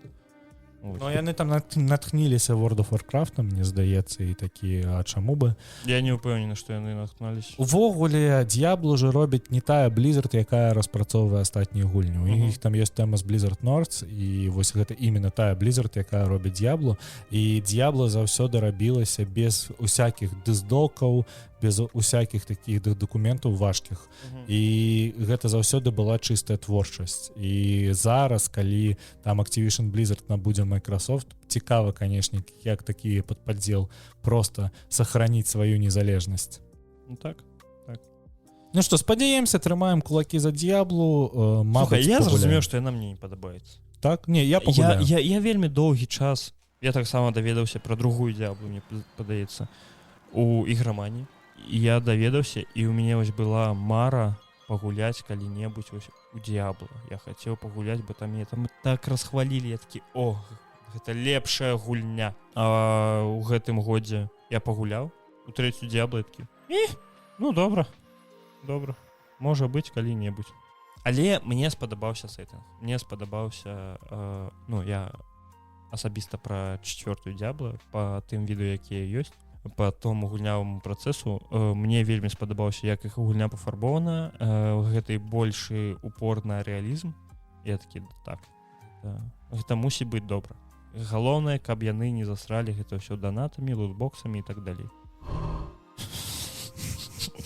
Зноў Netflix.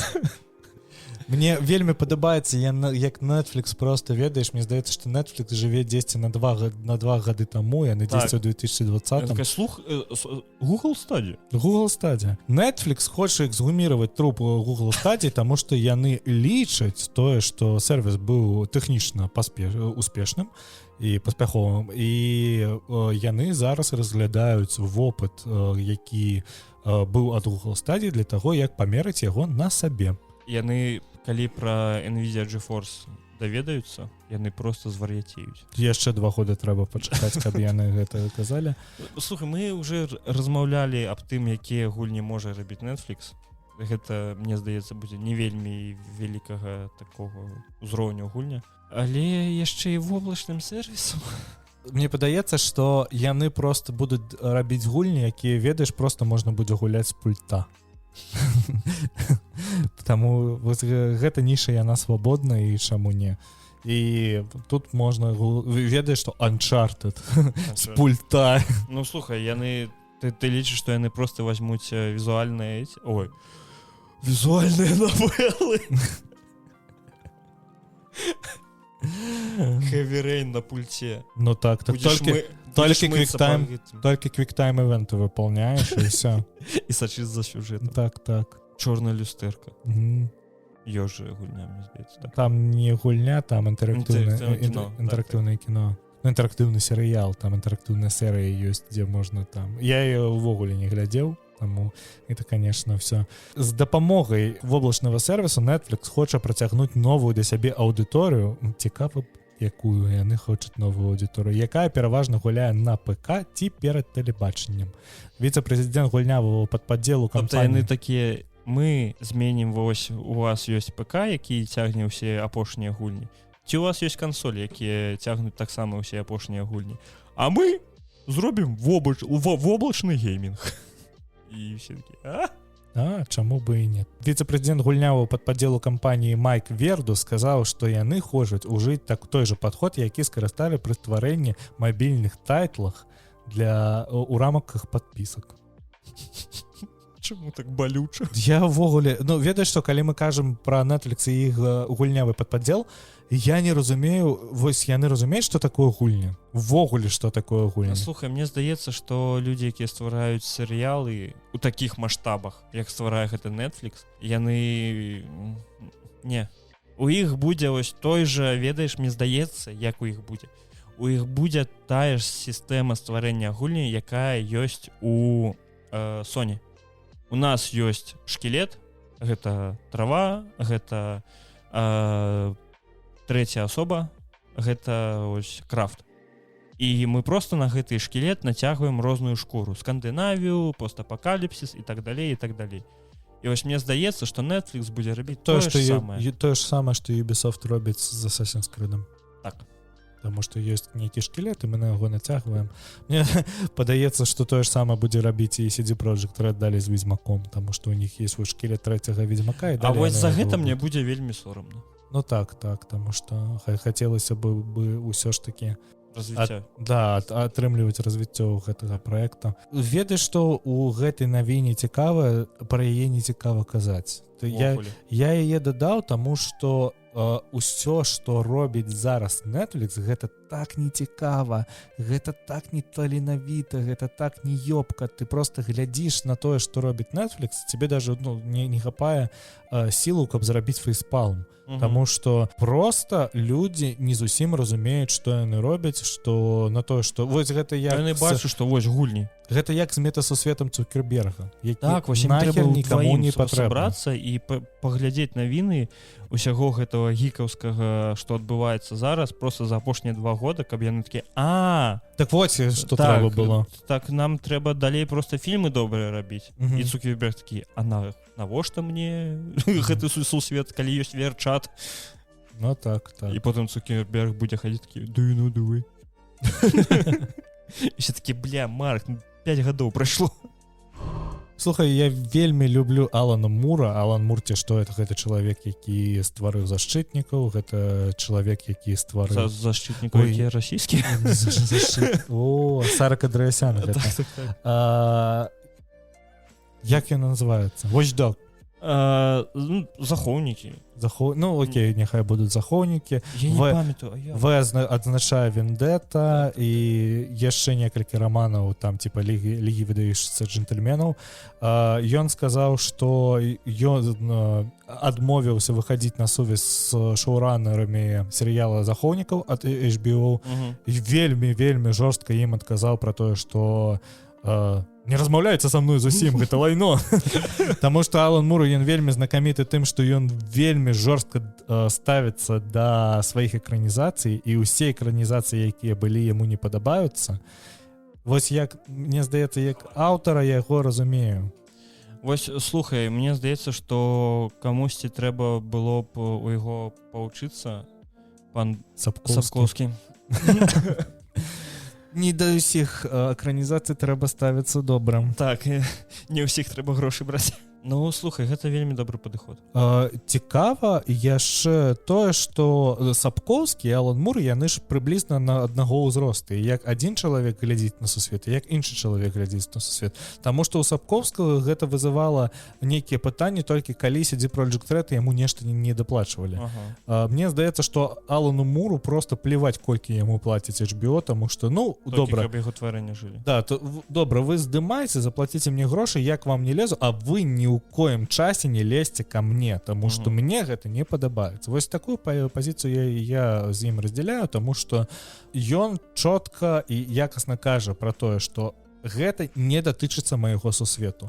Гэта вольны пераказ, які існуе ў гэтым сусвеце. Не воспрымайце гэта як падаўжэнне. Тое, што мы ўвесь час кажам. Так, не воспрымайце гэта як падаўжэнне маіх коміксаў та графічных навел. Так мусіць быць, мне здаецца, з усім, да чаго не таркаецца рука таго, хто гэта стварыў. Ну так. Бо, напрыклад, чаму б вы не той жа, калі браць у прыклад Ведзьмара, чаму Сапкоўскі не ўдзельнічаў у стварэнні серыяла? Ну не, ён там ён удзейнічаў як сапрадюсер серыяла. Прыйшоў, взяў грошы і ўшоў. Ну так, гэта ведаеш, гэта такая должнасць, якая існуе просто каб пазначыць, што ў нас яшчэ і Сапкоўскі тут. Так. І заўсёды калі ты бачыш типа ко-прадюсер, ты заўсёды ведаеш што гэты чалавек нічога не робіць і он толькі там радзіме. Ну так есть тэма типа ко-прадюсер, типа гэта яшчэ копра-прадюсер. Ну так і мне вельмі падабаецца тое, як Алан Мур ставіцца да ўсяго гэтага. Я просто яшчэ хочу раз нагадаць, што Ведзьмар ад Нетфліксу, Кола часу, ён добры, Уладар Персцёнка добры ад Нетфліксу. Я яго перагляджваў недаўна, але ён мусіць не быць ведзьмаром. Якуюсьці асобную назву выбярыце, дайце другія імёны галоўным персонажам, усё будзе цудоўна. Але калі вы робіце ведзьмаром Генры Кавіла, які больш чым мой пакой, з Генры Кавілам у мяне ніякіх праблемаў няма. У мяне больш ёсць праблема з тым, што нам суюць пастаянна філеры і тое, што гэта не вельмі блізка к крыніцы. А ты Людзіка бачыў? Ну, Людзіка бачыў. Ён дамагаецца на маю гетерасексуальнасць. Тое, што робіць Алан Мур, гэта тое, з чаго трэба браць прыклад усім другім аўтарам чаго-ліба ўвогуле. Што тут у нас у Sony? Microsoft заявіла, што Sony плаціць за эксклюзіўныя правы. У тым ліку яны не дазваляюць выпускаць Call of Duty ў Game Pass. Ад свіньі. А нам-то што? А нам-то і нармальна.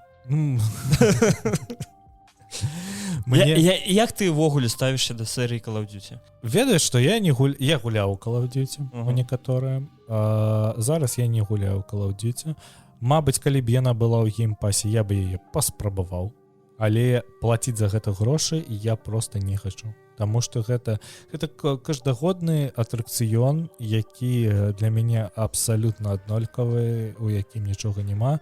Як эксклюзівы Sony, так? Так, я лепей пагуляю ў Halo Infinite мультиплеер, таму што ён мне больш падабаецца, ён хутчэй просто. Ну слухай, мультиплеер у Call of Duty таксама вельмі добры. Я ведаю, што там 90% людзей гуляе ў Call of Duty только праз мультиплеер. Але першы Modern Warfare у маём сярдзечкі назаўсёды.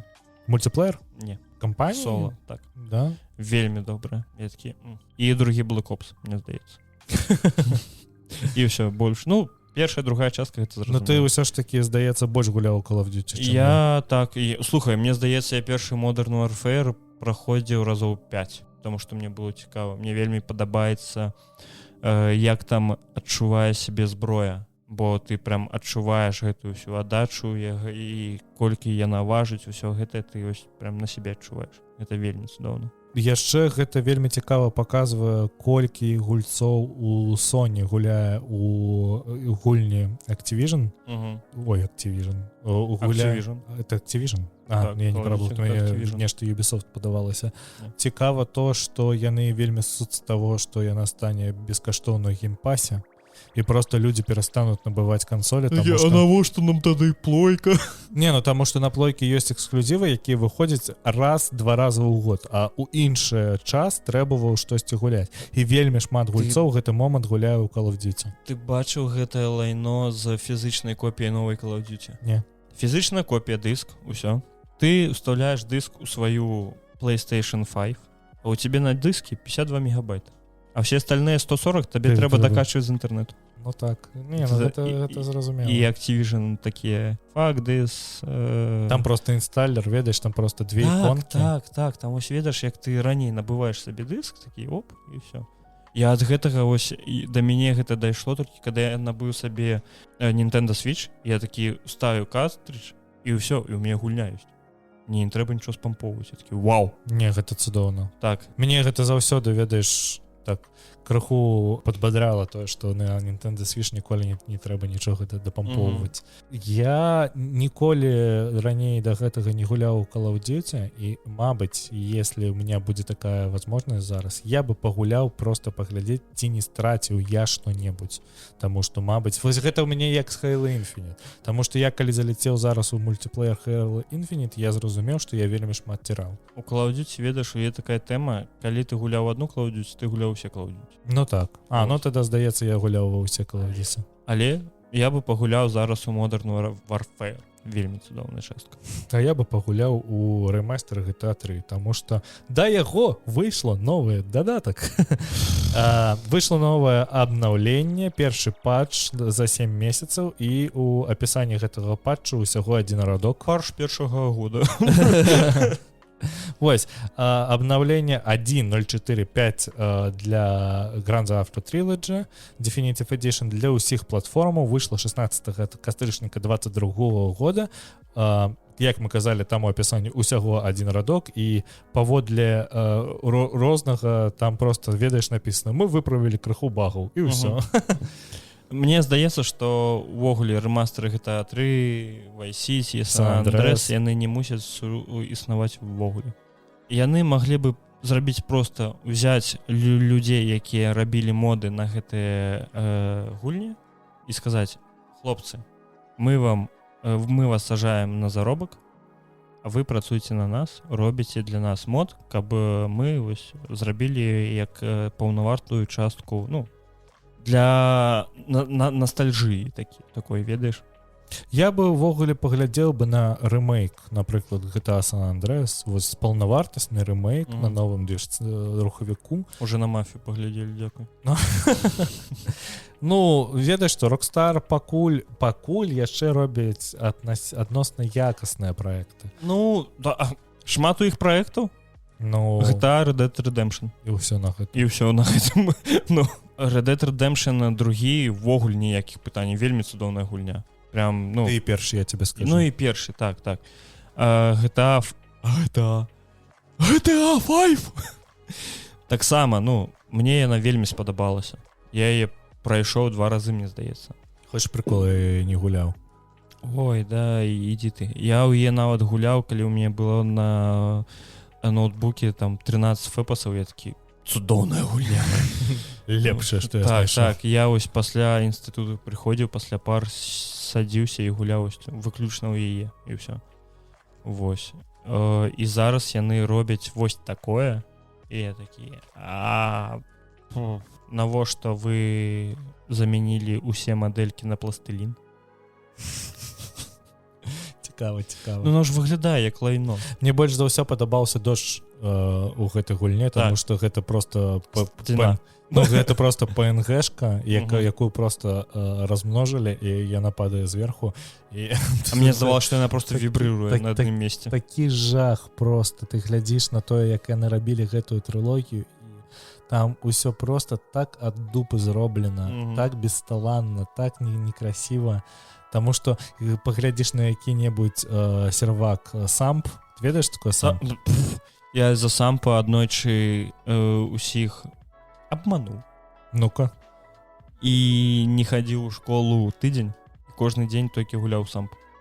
Не, ніколі не гуляў Самп. Ну вось, я просто тыдзень без перапынку гуляў Самп. Мне здаецца, я спаў там гадзін па 5, па 4, а ўвесь астатні час я гуляў Самп. Красіва. Так. Вось, і калі паглядзець на нейкія сервакі з Сампа, яны ўжо выглядаюць лепей, чым гэтыя ремайстары. Таму што там моду накацілі. Усё у гэтым свеце выглядае лепей, чым гэтыя ремайстары. Ну так. Мне здаецца, Арканоид першы выглядае лепш, чым гэтыя ремайстары. Яшчэ крышачку лайна на лапату. Лоренс Фішберн лічыць, што нічога не страціў, не згуляўшы ў 4-й матрыцы. Ён правы, страцілі толькі гледачы. Страцілі яны свой час. Ну так, я спрабаваў глядзець на апошнюю матрыцу 4-ю. А мне здаецца, што мы з табой спрабавалі. Мы з табой спрабавалі, мы яе паглядзелі менш за палову і такі... Не. Я не ведаю, гэта просто нецікавае кіно, якое, ну, просто навошта. Яно зроблена вельмі горш, чым першыя часткі. Параўнанні, у якіх гадах здымалася тая частка, якія ў іх былі магчымасці. І якія магчымасці ёсць зараз, як яны гэта знялі, ну, гэта вар'яцтва.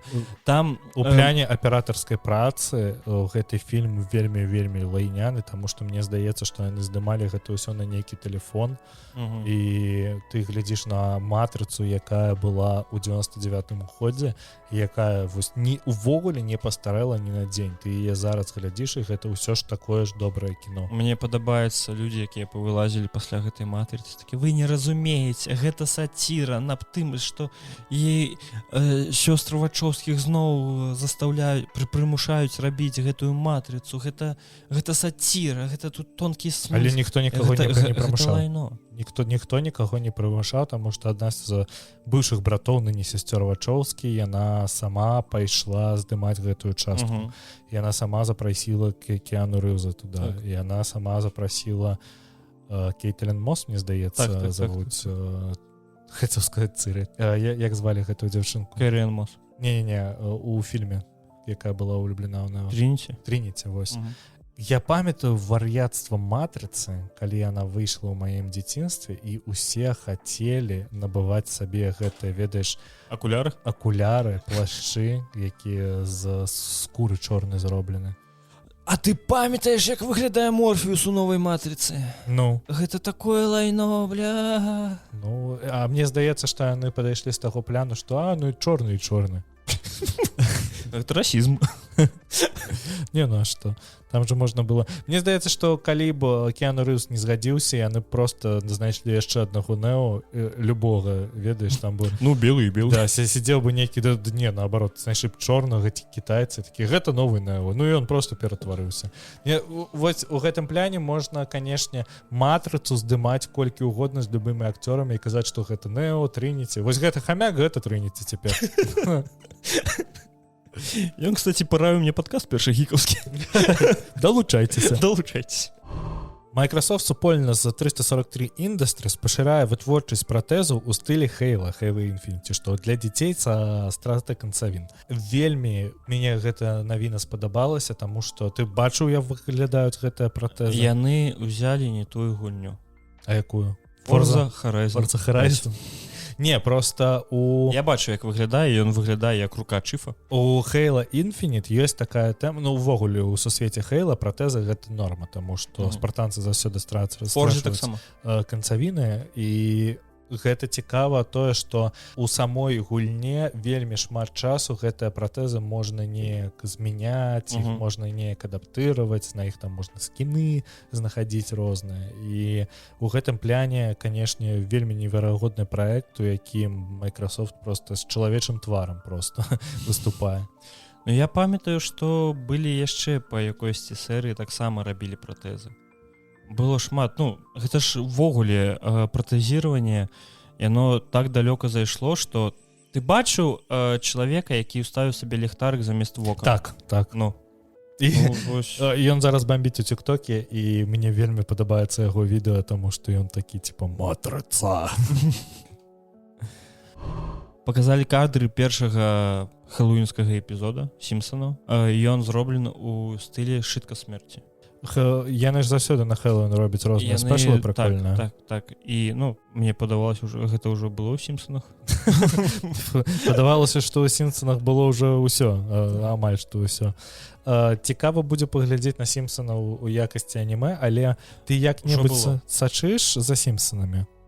Ввогуле не. Я таксама. Я крыху сачу за Грыфінамі, таму што яны мне там з дзяцінства падабаюцца, але для Сімпсаны для мяне не існуюць. Мне просто вось цікава, мабыць, хто-небудзь са слухачоў, хто слухае ў запісы, ці хто зараз знаходзіцца на прамым этэры, хто-небудзь глядзіць Сімпсанаў вось так серьёзна. Просто прям целенаправленно. Так, таму што мне здаецца, што Сімпсаны страцілі недзе сваю аўдыторыю, просто паказваюцца ў прайм-тайм на сваём канале, і увогуле нічога не адбываецца. Для мяне Сімпсаны яны стаяць у адной стужкі з Наруто, з Блічом, з One Piece'ам. Гэта тое, што ты ніколі не будзеш глядзець. З Сімпсанамі, з Грыфінамі, ось усё гэта вось. Я не люблю тое, што расцягваецца на некалькі гадоў. Я для сябе знайшоў неверагодную тэму ў тиктоке. Я знайшоў хлопца, які монтыруе серыі Грыфінаў на 3-4 хвіліны. Так, ты мне скінуў. Але ведаеш, што Грыфіны мне падабаюцца вельмі. Ну вось мне яны падабаюцца, калі яны 3-4 хвіліны. Вось гэта ідэальны фармат для мяне, таму што калі б хто-небудзь пачаў так монтыраваць Сімпсанаў, там 20-хвілінная серыя за 3 хвіліны, мне было б вельмі добра, ведаеш, такія асноўныя панчлайны. Я пакекаў перад сном над гэтым і лёг спаць. Слухай, тут адбылася прикольная тэма, стратэгія Moonbreaker, а гэта яе распрацавалі аўтары Сабнаўтыкі, калі ты памятаеш такую гульню. Цудоўная гульня. Іх вельмі раскрытыкавалі за манетызацыю, і у адказ распрацоўшчыкі цалкам выдалілі манетызацыю з гульні. Ну, вось гэта вельмі добры прымер. Гэтых распрацоўшчыкаў у адзін лік святых з Аланам Мурам. Вось. Як трэба рабіць. А вось ведаеш што? Алан Мур можа даць прымер Сапкоўскаму. А распрацоўшчыкі Moonbreaker могуць даць прыклад Blizzard. Ну так. Ну а што, тэлефонаў няма? Курва дзікі. Do you guys have no phone? Гэта такі дзіўны муў быў. Ну, навошта? Конечно. Прикольна тое, што распрацоўшчыкі, тое, каб зрабіць такую манетызацыю, трэба страціць, прамарнаваць шмат часу, і яны адразу гэта выдалілі, такі, окей, мы манетызуемся па-іншаму. Гэта ж вельмі добры маркеталагічны мув для гульца. Памятаеш, была тэма з гульнёй, якая пра распрацоўку мабільных гульняў, як это назывался, геймдев. Гэта не пра распрацоўку мабільных, пра распрацоўку камп'ютарных гульняў. Па камп'ютар. Геймдев девелопер. Ну, вось, была такая гульня, дзе ты распрацоўваеш гульню. Стваральніца гэтай гульні была ў Цёмным лёсе. Так. І там Тайкун гэта быў. Ой, так, Тайкун. Геймдев Тайкун. Так. І там была тэма, што яны самі здзілі на торренты сваю гульню, але калі ты спампоўваеш з торрентаў гэтую версію, тебе калісьці, калі ты гуляеш па сярэдзіне распрацоўкі, ты толькі зарэлізаўся. Я нават памятаю гэтае лайно. Ну так, ты твою гульню зліваюць у сетку, і твоя студія разаряецца. Лайно не ў плане, што гульня лайно. Не, гульня добрая. Так, бо у мяне быў час, калі ў мяне не было ніякіх грошай ввогуле. І я такі, штосьці цудоўнае пра стварэнне гульні. Я яе запампаваў, і потым мне такі, ваша кампанія разарылась, таму што вашу гульню злілі ў сетку. Я такі, Але ж потом выйшлі патчы, пачалі ўбіраць гэта ўсё. І там можна было ее прям прайсці. Ну так. І мне здаецца, што я ў саму гульню гуляў совсем крыху, але вось калі я бачу такія навіны, я такі, усё яшчэ існуе чалавецтва, усё яшчэ існуюць добрыя людзі. І вось калі мы кажам пра наступную апошнюю нашу навіну, за Callisto Protocol не будуць выпускаць у Японіі з-за гвалту, які прысутствуе ў гульне, распрацоўшчыкі проста адмовіліся цэнзурироваць. Так. Гэта, вось для мяне, яна атрымала рэйтинг R, гэта 18+, і яны такія, не, там будзе мяса. Ну так. Рабіце, што хочаце. Мне вельмі падабалася тое, што яны такія, калі мы выдалім усё мяса і весь гвалт, мы страцім гульню. Тады гэта не будзе проста тая гульня. Мы проста не будзем выпускаць гэта ў Японіі. І, ведаеш, што трэба мець велізарныя яйкі, каб такое рабіць, таму што японскі рынок гэта не маленькі рынок для відэагулень.